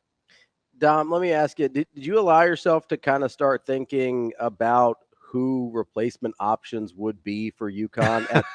Because it's kind of, as you mentioned, it's not just a weird part of the calendar for I think Hurley. It's a particular time. It's a particular job, too. Yeah, it's a particular job. It's a weird part of the calendar. Like, did you start making mental lists at least of being like, okay, who would fit this criteria? Yeah, I really think that if he left on the 10th of June, the only option they would have had would have been to stay in-house. Mm-hmm. My assumption was that, Luke Murray, who's kind of the offensive mastermind, would go with him to LA and install the offense, and Luke's father would become the new Jack Nicholson out there at the first courtside, and that Kamani Young would be the head coach. Now, I think Kamani Young is extremely competent and extremely well prepared and ready to be UConn's head coach. But under the circumstances, would UConn, make him an interim coach for 1 year? How would that play? He would have had the best chance of keeping the roster intact, but how much could he have kept it intact? My guess is Kamani Young would have been the head coach, but I think the program would have been set back into a hole that unfortunately, even he, as competent as he is, wouldn't have been able to get out of it easily. So that's, otherwise, the usual suspects would be thrown out there, I'm sure. Bruce Pearl's from New England. Maybe UConn would go for him. Steve Peichel is a UConn grad. Maybe UConn would go for him. Those would be probably some of the possibilities, but I just don't think UConn would have had any choice but to go in-house with Kamani Young. And although I think he's going to be a really good head coach, it wouldn't be the right circumstances for him to take over either. So that was it really would have been a train wreck for UConn if he left now. If he left on the day after the season, or even in May, there would be time to think about who you want. There would be options. There would be the ability to maybe really talk to players and see who's going to leave and who's not. June 10th is just not, it would have been disastrous for UConn if he left in June. Dom, we appreciate the time as always. Great insight on that situation. And luckily for you, you don't have to go through a coaching search in June. That's always a plus, right? Oh, you got that right. Yeah, I've been through a few of them on several beats, and they're not fun. Dom, we appreciate it. We'll talk to you again soon. Thanks, Dom. All right, you got it. Bye-bye. That's Dom Amore from the Hartford Current. Mike Schaefer from Husker 24/7 coming up next on Hurrdat Sports Radio. Kicking off hour number 3 here on Hurrdat Sports Radio, AM 590, ESPN Omaha, ESPN Tri-Cities.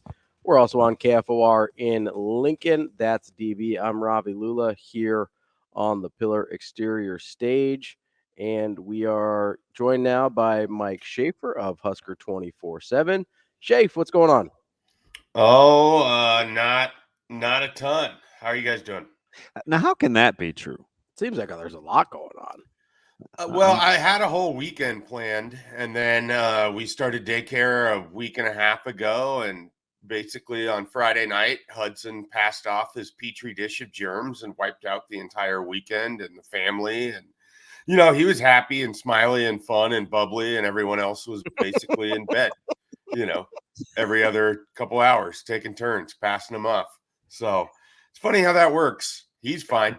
Yeah, I'm going to pay for it for a couple of weeks, so that's fun. But I'm just telling you that it's in about 3 years you'll be so resilient. You're gonna be like, oh, I can do anything. Like, yeah, no, I understand that. It's just 3 years is a long oh, I time. know. Listen. I am 100% in agreement with you, but you do have to be happy, or maybe you're not, because you have a lot of Royals friends in your field. Are you happy that you're trying to hold off the Royals currently and not some other team in the Central? Or are you like, you know what? I think the Royals are pretty good. Well, I do think that they are good. I mean, it's fun watching Bobby Witt turn into a superstar. There's no question about that. That's good for baseball. It's good for Kansas City. You know, it's apparently they can score in bunches. Yeah, they and it's weird because, you know, you have Salvador Perez, you have Bobby Witt. It's not like the rest of that lineup should be that scary. I know. Passing team, he hasn't even gotten it going, really. Right. You look at Cleveland, and it's the same thing. You have Jose Ramirez, you have Josh Naylor, and then nobody knows who David Fry is. He's having a great year, but the rest of it shouldn't be that scary. But it's fun. I mean, look, both of these teams are nearly 20 games over 500. Like, that's fantastic. It's good. You spend so much time hearing about how the AL Central is the worst division in baseball, and 4 of those 5 teams can pretty much play with anybody. I mean, Detroit almost at 500, I think. Yeah, they haven't been consistent, but Tariq Skubal's probably your Cy Young candidate out of the AL right now. I mean, there's nobody pitching better in baseball. So, you know, it's fun to see that. It's that's great to see it. Now, obviously, Cleveland has a nice 2.5-3 game lead at the moment, and hopefully they continue to pad that a little bit, and I can continue to say nice things about the other teams in the division because I like to front run here. So that would be good. I would also, you know, personally like to at least get the number 2 seed in the AL, so that way you don't have to play in that 3-game series. And then those Central teams probably won't win those, and then, you know, we'll see what happens after that. But it's been a surprisingly enjoyable baseball season, which is not things I normally say on, June 11th. Normally I'm complaining about things, but, you know, year of Hudson, things have been pretty good, you know, germs aside. So do you want Bazana? You know, after that 7th inning at bat where he swung at 3 pitches that were in on his wrists, I was like, maybe I don't want this guy. No, I think he's the most advanced hitter. Condon certainly is tantalizing with that power. The guy that just totally shocked me every time I've watched him, James Tibbs. I don't know if you've seen him out of Florida State. Oh, yeah. Fans are going to see him this weekend as they're going to be in Omaha. That guy has just effortless power. Like it's Caglione type power. I mean, there's probably 4 or 5 legitimate hitters that could help Cleveland out, but I think Bazana is the best of the bunch, or also the safest, which sounds like such a lame thing to say with the number 1 pick. But if you can get a guy with good upside, but also the floor is still pretty high, I kind of want that too. So I'm good with Bazana. I keep seeing Tibbs to the Angels. Because they're the team that's basically just drafting guys to put them on their major league roster. They've done it 3 straight drafts in a row. They're going to do it again. Yeah, and because you got to think a couple of pitchers. I mean, Hagen Smith has got to go in there somewhere, as does Chase does Burns. Burns, right? Yep. So you get the Condon and Caglione and probably Nick Kurtz, who rakes from Wake Forest. But I keep seeing a lot of Tibbs to the Angels bit. Yeah, no, I mean, I think there's a lot. It's fun. There's a lot of guys that are going to be in the CWS that you're going to be able to see up close too. And then clearly Cleveland has largely picked somewhere between 11th and 25th for the last decade plus. So to have a top 10 pick and to have the number 1 pick in a year where also all of these guys are largely vying to get to Omaha has been a lot of fun for me. I think, how do you guys feel about the field? It's pretty chalky. Obviously, ACC, SEC heavy, but I actually a lot like of good players, fun teams here. Yeah, I like it. We're only missing Congdon and maybe Montgomery, but he got hurt anyway. Because A&M didn't get here. But outside of that, I mean, it's pretty. We got a lot of good players, that's for sure. Yeah, don't lack for star power. I'd like to have one of those rando teams that Omaha always attaches itself to. I know people say that's going to be Kentucky, but It's not. They were the 2 seed, and it's like that's an SEC team still. Like, yeah, like that's been a really. I know they haven't made it to Omaha, but that's been a really good baseball program for a minute now. And like even I know East Carolina's kind of the same way, been a really good baseball program, but at least that's kind of an unusual school, unusual mascot. Like I wish we had one of those this year, but otherwise, it's. I mean, just from a competitive standpoint, really, really good field. Yeah, we'd have got to see Savage, who was probably a Cub. Yeah. Can we take a moment to discuss how this is Kentucky's first trip to the CWS? And there are Nebraska fans that feel like Nebraska should be playing in the CWS every year. Can we just take, I want to take 1 minute and just say that sentence again.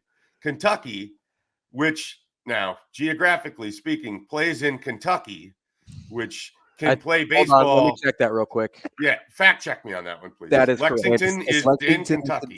Lexington, Kentucky, at the University of Kentucky is in fact in the state of Kentucky. I can confirm. Now they can play baseball a little bit longer, can practice a little bit more. Generally, are putting out more players in the Major League Baseball ranks from their local ranks.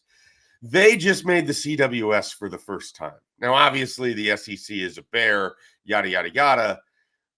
We really need to figure out what the actual expectations are for Nebraska baseball because Kentucky just made the CWS for the first time.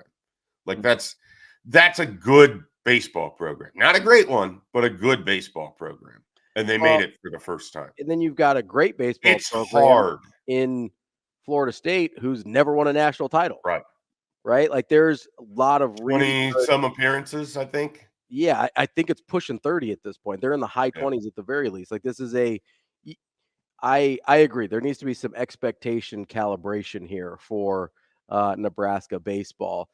Don't ask me to have that same conversation with Nebraska football because I am unwilling. Oh, not this year. Not ever. I don't think. We're gonna vent a little bit here, Schaefer. So I heard somebody talking yesterday or a couple days ago that saying definitively that Nebraska would never win another national championship in football again. And I just refuse to believe that. Yeah, I don't think the likelihood is high, but I don't think you can definitively say. I mean, Nebraska has enough going for it that lightning. Like to say it's not a possibility is outrageous. Like I'm just not like am I just that much of a homer? Do you know what it is? It's because he found the Nebraska helmet Wheaties boxes in his house yesterday, so he's like reminiscing what a big fan he is. Like that dude has some collectibles. I do. I have some random stuff, but I was just like, okay, unless Nebraska just decides, hey, we don't want to invest in this anymore, it's always going to be on the table. Yeah. Like, that's the part that I don't understand is I get that there are some disadvantages, but as long as Nebraska invests in it the way that it does, you can't just sit here and be like, they're never winning a national title again. I don't buy it. I think that they have too much interest in trying to be competitive for them to never have the chance for lightning to strike like that. Now, the likelihood isn't that high. I mean, so, those are two different conversations. So like 80, 90%? Yeah, I mean, I'm just kidding. It's under 10. I think it's under 10. I think that's reasonable. But you also get into the semantics conversation of it's difficult to ever say never about anything because never implies never, and never is a zero, and zeros are hard to pull off, blah, blah, blah, math, whatever. But yeah, I think there is a chance. I don't know that I would consider it a reasonable chance that Nebraska can win a national title. Again, can't you say that about like most of the teams that are playing this game? Yeah, but that's true of a lot of college football teams. Like it's really hard to win national titles. That's why it's it's very difficult to be extremely successful in this sport. Yeah, we can talk about how Oregon's one of the 5 best teams in the last 20 years if we want, or whatever, make up however many teams. They haven't won a national title. And I don't know that they are poised, to win a national title in the next 5 years. Like, that's just how this is. It's only one team gets to win. Like, that's what's the difficulty of this. And then certainly when you're talking about the amount of teams that are competing in it, like, it's a very difficult thing. That's why those of us that were able to witness it, those of us that were able to be part of those teams, those of us that, experienced it, Nebraska won 3 national titles in 4 years. Unfathomable.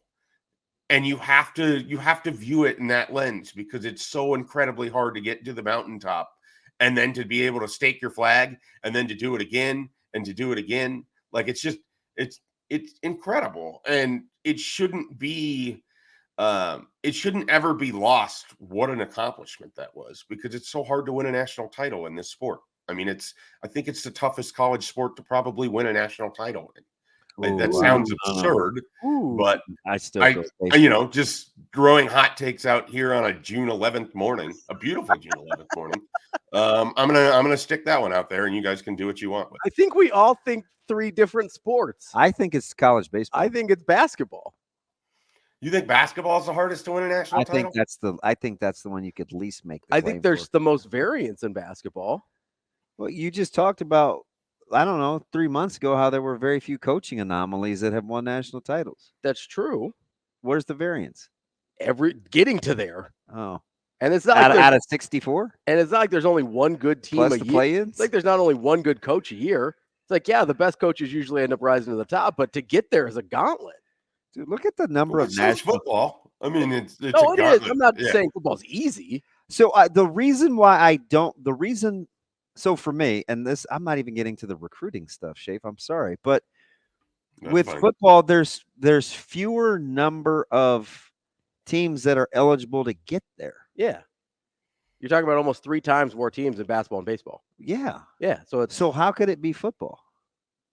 Because it's harder to get there. And because the gatekeeping is more difficult. So because there's not a 64-team tournament. The gatekeeping is a real thing. I get the gatekeeping thing. How about the fact that they play so few games? Is that an advantage or disadvantage? The disadvantage. Less variance. Ooh. So I think football is the one. So this is the why I said basketball. I think football is the one. Wild, we're on different islands on this thing here. I know I love. I'm trying to get my mind. All I see over here on the Damon side is Fresno State, Fresno State, Fresno State, Fresno State, Fresno State. Can you name a college football team equivalent of Fresno State right now? No. In the last 25 years? But you're not going to see that again anymore either. Well, I mean, are we? I don't know. I mean, Coastal Carolina, like. We act like really good program. We act like the year Auburn won it, that wasn't a Fresno State equivalent. And I get Auburn's success, but relative to the field, I mean, let's not act like Auburn's an outlier. Yeah, 100%. I mean, I've kind of seen it. But they've also been involved in 3 national titles in like 20 years. Has it been that recent?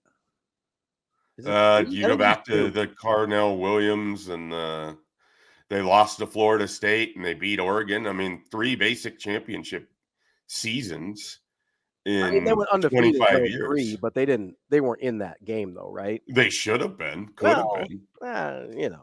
No, so see, in baseball, they could have played their way in. The reason I said football is because it seems like the best team wins more often than not. Yeah, they almost never goes wrong in football. So that's why I said basketball, because I feel like you're the least likely to be the best team and win the national title. I am vibing with the gatekeeping thing the more I process. It's true. No, it is. Like, it's harder to go from a have not to a have and then win a national title. But if you're a have, I feel like it's easier to win a national title in football than it is in basketball or baseball. So Mendenhall and those guys are like, won't see. Was that 01 or 03 Illinois won't be making another run? 07 was Mendenhall, Juice Williams. Aurelius Ben, or that is that what we're talking about? Aurelius Ben Montez was nice. Wilson. Yeah, that was a good team. That was a good squad. I mean, Baylor. Look at us talking Ron Zook era Illinois football here on a beautiful June 11th morning. Dude, it's Nobody summer. knows We're what's going here on. to entertain. Dude. The heck with the fact finding. 07 Oh, we already Illinois is like 15 a minutes weird into sweet this. spot for me. Hey, so Schaefer, let me ask you something because I'm curious, because I think you and I have kind of talked on a multitude of levels about like quarterback play and differences. This goes back to from Easton Stick to Flores to Raiola, and Braylon Warren will be another recent. I think Nebraska's got 7 offers out to 2027 guys. Purcell was the latest. How different should or shouldn't we treat quarterback recruiting at the University of Nebraska Relative to what we were doing before? Yeah. I mean, do because we you need kind of more- know what happens with multiple guys on a roster. Like what would you do? I think we're having. I got to drill down on this conversation. So, are we treating it like, or how is it different from how Scott Frost was doing things? No, How I is think it different from just the recruiting community as a whole 5 years I think ago? the recruiting community as a whole. I don't want to pigeonhole it just to Frost because Okay. that little period doesn't interest me enough to fix the problem. So I kind of okay. Go ahead. Yeah. So here's what I think is fascinating. Quarterback, relative to every other position, is starting way, way earlier. And this has kind of been true for a while, but these guys are out there like Stone Saunders was here last year and Jamison Purcell was here this year. And they're at Nebraska's camp and you're not entirely sure. And this is not a knock on Jamison Purcell, who has Nebraska connections. He actually knows Dylan Raiola. He had lunch with him on Friday. Fred Duda, who's a former Nebraska quarterback, his family friend of the Purcells. So it's a little bit different. But like there is this whole gamut of quarterback culture where these guys start, at a very early age, and they start going to their trainers and their quarterback coaches, and then they start going to these camps.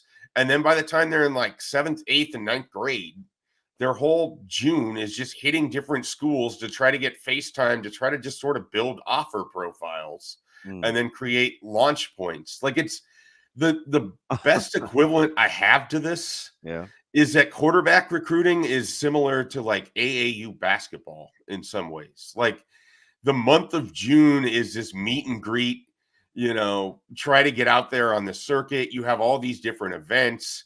You're going to the Elite 11 stuff, not because you're going to get into the Elite 11 as a freshman, but because you want to start building FaceTime so they know who you are, that when you show up by your 2nd and 3rd year, even if you have a slightly off day, well, you've been doing it for a while and they can kind of go back and think like it's become kind of a factory in a lot of ways. There's like a playbook. We've seen. I'm nodding my head. We've seen some people benefit from this to garner offers.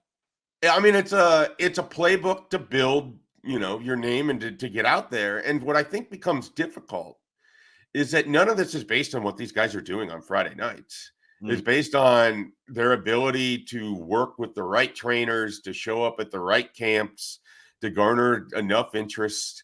So I think it creates a level where quarterback recruiting sometimes gets based on what guys do against open air and less against what they're doing against actual people. And then you get into the conversation of what 7-on-7 is doing. And I mean, I'm not going to use names, but there's been some really prolific 7-on-7 quarterbacks that suddenly look very different when there's a defensive lineman that happens to be standing 2 feet away from them, So like I just think like you have to kind of be careful what you fall in love with quarterback wise. Yeah. And if there's one thing that Matt Rule always sort of hammers home when you do get them in on the conversation about recruiting is they want to see what these guys do when they throw. I mean, one of the things Jet Tamala basically said is they're going to need 5 games of him throwing as a junior before they're going to probably be ready to really have the conversation about whether he's, a Nebraska offer at quarterback. And that's a guy who's played. He played a lot as a sophomore.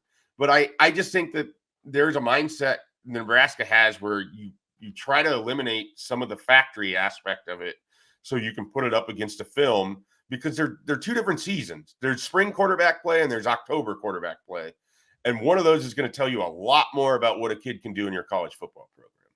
Schaefer, do you think there's maybe a little bit of I don't want to say a hack here, but is there a place where Nebraska can zig where everybody else is zagging and say like, hey, maybe we don't care about the spring quarterbacking as much and we want to see film and we want to see you be successful?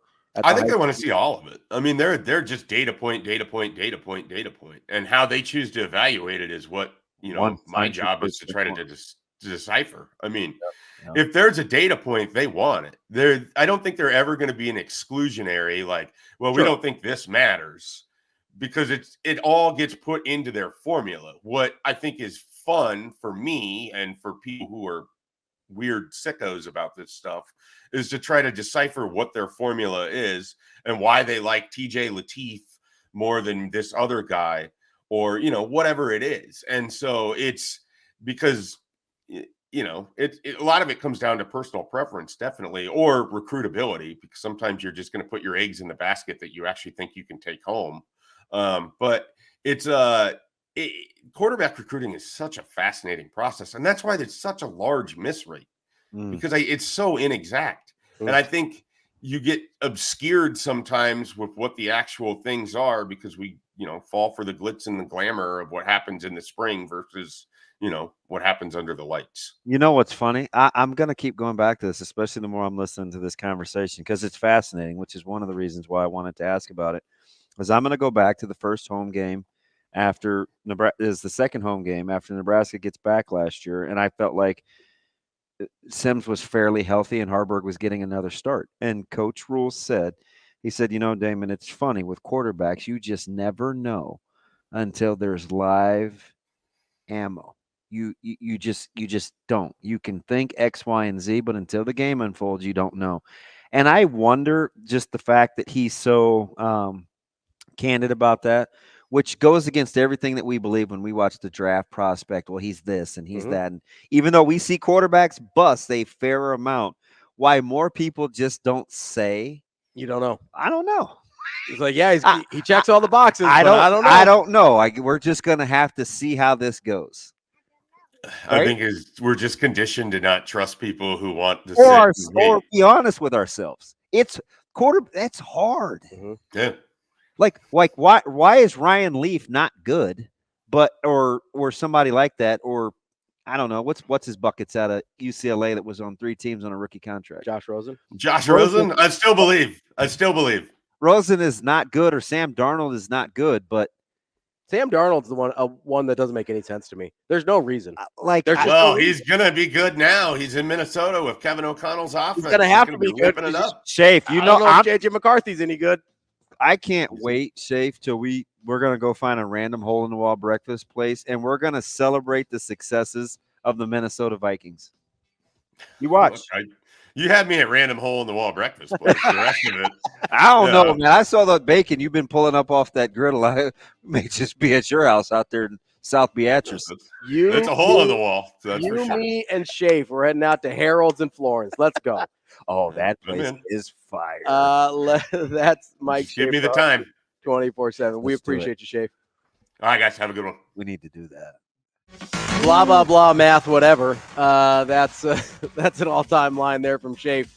That's DBM Ravi Lulla here on Hurrdat Sports Radio, AM 590, ESPN Omaha, ESPN Tri-Cities, KFOR, Lincoln. You know what else should be hard to pull off is your seatbelt, because it prevents injuries and saves lives, but only if you wear it correctly. You got to make it click so it doesn't just pull off accidentally.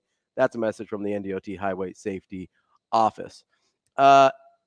Wanted to get into we were talking about quarterback recruiting, right? Yes. A little bit? Yes. And this is on the heels of a ton, though, right? I mean, I just lost my volleyball. That is going to really. Do you need to hold that for a second? Yes. Thank you. Thank you. Yeah, I got you. Is this Chris's or yours? No, that's mine. Oh, I used to hit these things at Northwest. So these are teeny. My parents bought that for me. Yeah. When I was a kid, because I used to like to throw against the garage. Level of germs on this thing probably high. Probably not. I don't know. Pretty high. It's not like I was. Since you were a kid, you dribble, drool. No, not like a baby. Like you throw it to your dogs. They chew on this. No, I would throw it against the garage door at my parents' house. Oh yeah, nice. It was nice until it went through the garage door at the parents' house. Oh yeah, I knocked some siding off our house with a tennis ball once playing with Coach Huffman, and we were not supposed to play baseball back there anymore. You gotta be careful here, much like our guy Sip. But we were talking about gotta be careful here. The QB Ravi. factory, right? The QB factory of it all. And I wasn't saying that Nebraska should dismiss the spring cycle and the 7-on-7 stuff like that, but I kind of look at it as Nebraska sort of is always looking at ways to find market inefficiencies, right? They kind of try and moneyball this team a little bit, where not that they are trying to find guys, they're trying to find guys in places that other people aren't looking, or in ways that other people aren't looking. I don't know if that's so much intentional though. I just think they work. So you know what I mean? It's not like, I don't think they sit out and they say, hey, let's go find anybody we can that nobody else is going to recruit. Right. Because they still think they can go out and get good players that everybody else wants to. You know what I mean? Right? No, I get that. But I also think they believe they have an ability to see things in people that other people don't see. Right? That's kind of what I mean by Moneyball in the situation. So I wonder if, it seems like continually we're getting more of an emphasis on the Elite 11s and the 7-on-7s and the spring non-football stuff for quarterbacks, if there might be an inefficiency there to evaluate actual game tape and be like, hey, I think this guy's good. Maybe he's a multi-sport. There's a story about Gordon Hayward, how he ended up at Butler. And it's because he didn't play AAU ball because he was a tennis player, right? Really good tennis player, really liked playing tennis, didn't want to give up tennis to play AAU. And so he ends up at Butler because all these other coaches just never saw him because they weren't looking at high school tape. They were looking at AAU stuff. And it's harder that way, right? It's harder to go out and scout high school and to get the high school tape rather than to go to an event and see 100 guys at once. I get that. But if you're a staff like Nebraska and you're willing to do the work, there can be hay that can be made there, right? That's what I mean when I say, hey, maybe they put more of a focus on evaluating film as opposed to. I think part of that is why they have so many camps. Yeah, because they want to see as many guys as possible. And they still hit the satellite circuit pretty good. Mm-hmm.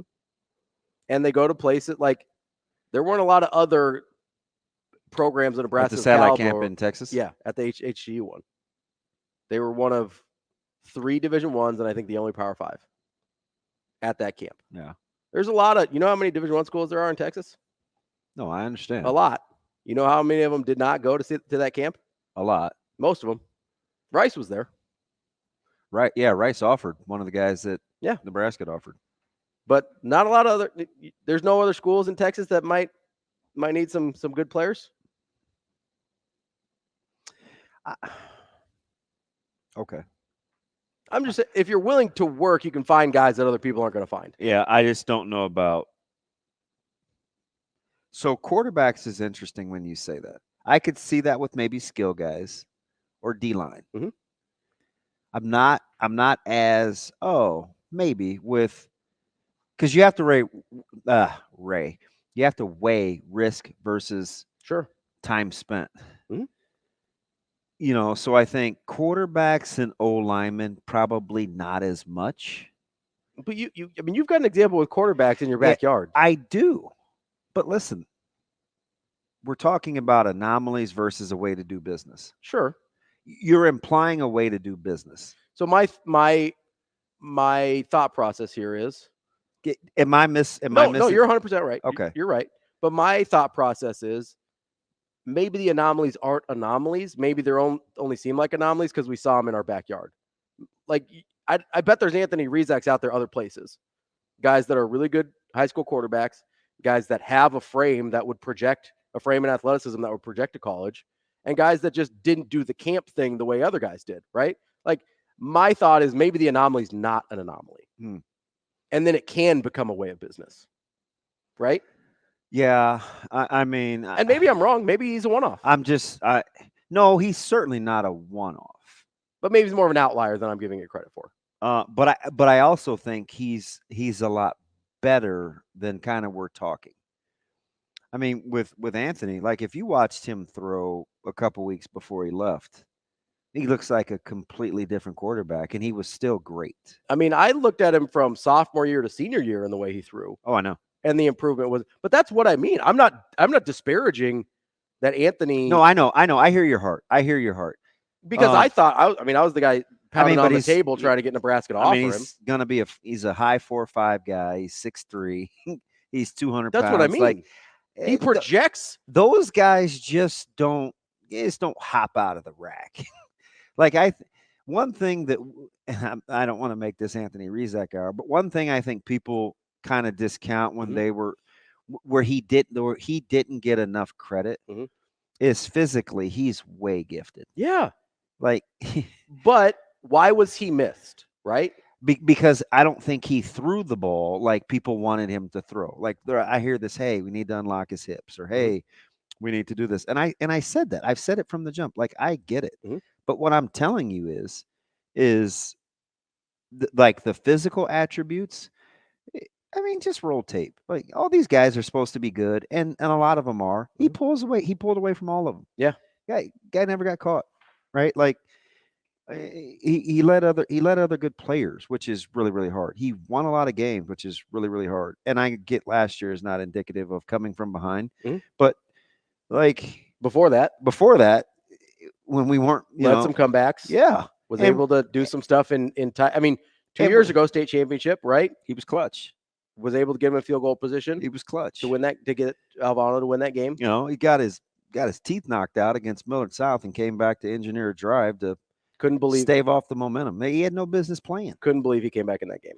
Could not believe it. So it's like those are the things. And you know what? He's built to handle. This is where I think this is one thing I think quarterbacks you can't read until it happens. We've seen it in the NFL. We've seen it in college. And we've certainly, these coaches won't come out publicly and say it. But when you have wide receivers that bitch and moan about not getting the ball or targets or, hey, I wasn't open, you have to have a quarterback that is wired to handle that criticism. Or not criticism, but like that can handle those personalities. Letting your friends down. These are the same people that they hang out with on the you hope. These are the same people that they hang out with on the weekends or in the hallways and stuff. Or in college that they live with.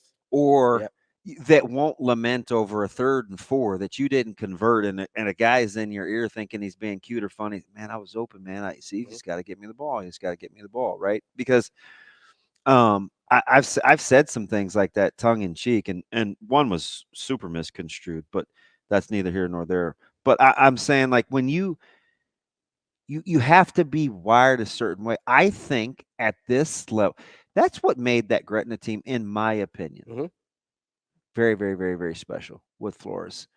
Because even when they lost their best receiver his last year, 2 years ago, or 3 years before that, when he was a sophomore, he had a pair that was incredible. And I didn't ever get the sense watching those guys that it was like, hey, I need this or get me that. Like, they were just ridiculous. It was just like whatever. And I think Zane's temperament helped him do that.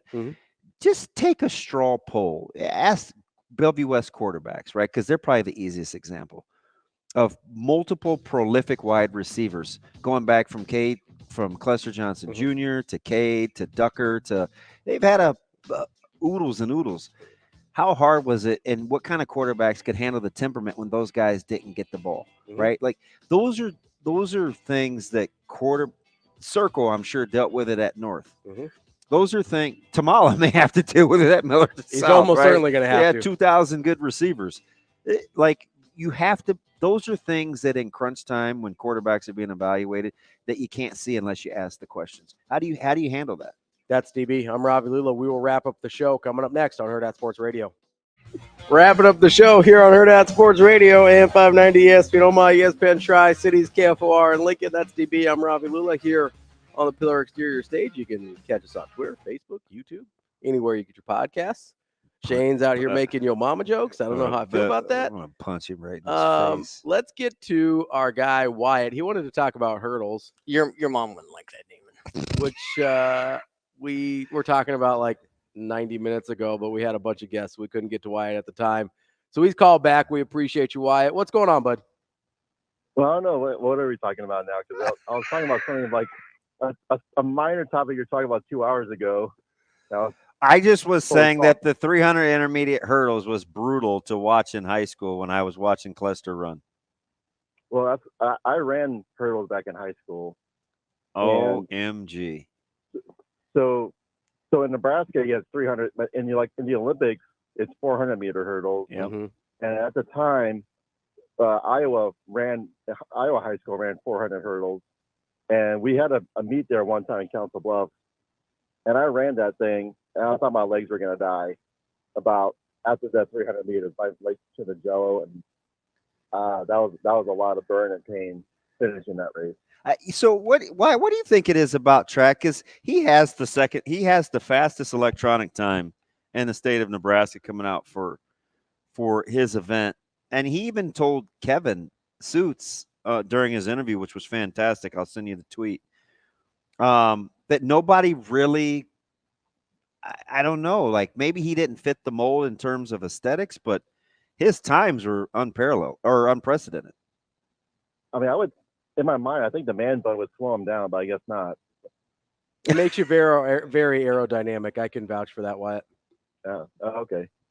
So yeah, no, it's impressive, yeah, because there's two different races. With the 110, you just have to have your timing just right, because if you make one little mistake, you're tripping over things. I don't know. I just don't know, and maybe I should ask Clester. I just don't know why anybody would make the conscious effort to say, "Hey, you know what? I want to run the 300 intermediate hurdles." Yeah, the reason I did it because I was fast, but I wasn't like super fast. So my having good technique kept me in the races. So I wasn't fast, but hurdles, the skill level at least let me be competitive. So did you see RG3 and those guys right before Luff raced that after the false start that they said, "Hey, keep an eye on Luff. He's always in the mix," and he ends up winning that thing. It was just fitting. Wyatt, let me ask you something about hurdles real quick, because I think I heard this and I don't know if it's true or not, so I'm curious. Is it a real thing that the guys or gals that can go over the hurdles with either leg have an advantage? Like a bicycle? No, yeah, like because like a lot of people like get their steps right and then they go over with the same leg every time. Yeah. First. Yeah. And I thought I heard, and I could. That's why I asked. I'm not sure. I thought I heard that if you had the ability to go either way with the which leg goes first, that it was a big advantage because you didn't have to necessarily have everything be perfect. Not in the 110, because the 110 you have to have 3 steps in between, and so you're going to be doing the same leg. Sure, but on the longer ones, maybe. For the longer ones, if you're just kind of off a little bit and so you don't stutter step, I can see having another leg being an advantage. But that would be pretty hard though. But Damon, I don't know if you remember, because you're 4 years older than me, I think. So he'll be in between us. Do you remember a track runner by the name of Jason Yu? Oh yeah. Yeah. Fastest Asian even faster than me. So. The fastest Asian I had ever seen up until that point, Wyatt, was a guy by the name of Bo Pan that I played against in middle school. But then everybody told me he was significantly older than everybody else. So I kind of stopped following. But I'm not kidding you. In 8th grade, he played for Kingswood. We played for the Gladiators. And I think he ran for 2,221 yards at Gladiator Park. I'm not kidding you. Like he was, yeah. I mean, I almost said you guys. I know Asians can be fast, Wyatt. Don't try to paint me with that brush. Hey, by the way, have you any good restaurants lately? We went to Clio recently in the old market. It just opened a Mediterranean restaurant it's where Wheatfields used to be and Delis used to be before that. Okay. really, really good. I can send you some pictures. Better than Mediterranean Bistro? But I can't compare. I haven't been to that one. It's a flagship restaurant, so it's the same group that owns all the flagship restaurants. They opened up this one, but the barbecue noose was really, really good, and I had a lamb burger that was really good. You know me and lamb. It's arguably my favorite protein. Oh, you might like. I don't know if you'll like the toppings or not. That'd be more of a personal taste on that. But, Is there cheese other than feta? Yeah, I forgot what kind of cheese they put on there, but it did have it had a strong flavor to it. So I can send you the menu too, so it'll be on there. All right, hook me up. If I ever have money again, I'm gonna go out to eat again. Okay. Yeah, we gotta go to the Indian buffet. I'm telling you. Oh, that's right. Yeah. Which one? My barber's right around. My barber's right around the corner too. Flavors. Yeah. On Fridays and Saturdays, they have a Indian buffet, and they've had new owners recently, and they've been excellent. So yeah, Ravi's given the prune face like he knows anything about Indian food. So he doesn't even eat it, but boy, does he have some strong opinions. Yeah, well, what would I know about it? All right, Wyatt, I appreciate you. I know. Well, got any Korean food questions while you're on my way out? I actually did hear about a Korean barbecue place that I'm all in, as Wyatt knows. Wyatt gave me my best Korean barbecue recipe. Sans the Asian pears. Why they got to be Asian pears? I asked him that, and he told me not to ask that question. No, because we don't want appropriation pears. None of those white man pears. So so Wyatt, this is scintillating radio. That's why that's what I do with all my beef ribs now. I don't, because I can't smoke them. They're almost impossible to smoke well. I don't care what people say on TikTok and like, oh, look at these beef ribs, and you end up getting past the smoke ring and it tastes like pot roast. Every single one of them. The bark is good. I thought he was going to say that's what he does with all his ethnic friends. He gets recipes from them, because he was having me text my dad the other day about, hey, I need some kind of chilies. I utilize my resources. Wait till I meet some more Greeks. I'll be making use of my other yogurt. Also, all sorts of yogurt. Do you have any tech questions also? We're pretty good at that all. I mean, he does have me try and fix his email like every day. So I can't. Something's wrong with it. Even Sasha couldn't fix it, and she's smart. Literally during a break, he's like, hey, Ravi, my tweet deck is broken again. Can you fix it for me? You asked me the same question last year, Eric. I'm not in IT. I don't know if people know this. I need my handheld. I apologize. Wyatt, we appreciate it. We'll talk to you soon, I'm sure. Sounds good. Thanks, buddy. I don't resemble that remark. Don't say those things about me. I just utilize my resources. I know. It's a wrong question. And plus, in my defense, with chimichurri chili. Yeah. Why would you ask Ravi? It's hilarious. Same reason people ask her about Mexican. No, the opposite reason. Because I actually am. I don't know. He just is a good. We haven't been out to eat forever. Yeah. Yeah. But I like Mediterranean because it's close to Greek, obviously. Yeah, there's a similar flavor palette there. And I'm a huge lamb is. Yeah, you big lamb fan? Oh, chops, I do love roast, shank, ground. I love Euro meat. I'm a big Euro meat guy. Me too. Love Euro meat. I try to find the places that have it for like $3 or $4 a side, and you can get like 3 sides. Yeah, and just it can get the last you sides like of it. a day and a half. Yeah, I used to do that all the time. It's fun. I used to do that when I worked downtown. There was did I tell you this? There was a Greek place under the First National Tower. Oh, I went there. I think it was Athenia. Yeah, what used to be there was a hot dog place too that my buddy used to run. So that's why I went there. I used to go down there. I would literally just get French fries and a plate of Euro meat. So I definitely don't miss potatoes yet. I mean, I love French fries. I can't mess around with not having French fries. Big potato guy. Really? Yeah. Love potatoes. I need to figure out. Mess with like some au gratin potatoes. So last night was ground turkey. Mm-hmm. Basically, it was egg roll filling, but I ate it out of a bowl and I scrambled the egg underneath and just ate. I even did the packaged shredded cabbage thing, lettuce or coleslaw. Yeah. And it was fine. Yeah. It was actually really, I could eat like that more. I was like, I would eat that. That sounds good. This finally something different. Yeah. It basically was egg roll filling just in the bowl. Yeah, you just made like a little Asian bowl, basically. Yeah, I was trying to refrain from using the word Asian. Well, I mean, it's a part of a cuisine. Like, it's okay. I know, but like, Wyatt had already hung up. Asian's not a dirty word. Like, you could say. I just need more proteins. Yeah. Did you get those chips I sent you? No, those are good. Oh, I haven't. Like I said, I haven't. I need to get some groceries. Yeah, they're from Costco. They were chicken skins, right? So they were made out of chicken. They weren't like chicken skin. Okay. Right. It wasn't just like fried chicken skin. It was made out of chicken breast, but they they flattened it out and made it into like a chip basically. It was good. They're really good. I gotta look at the carbs. There's not a ton, but we didn't get back to the quarterback conversation either. I know. I want to talk about because there are a couple of guys that made a living off of being off the. I can't remember the term Schaefer used, but he's definitely right. Where they use it as like the banquet circuit kind of thing.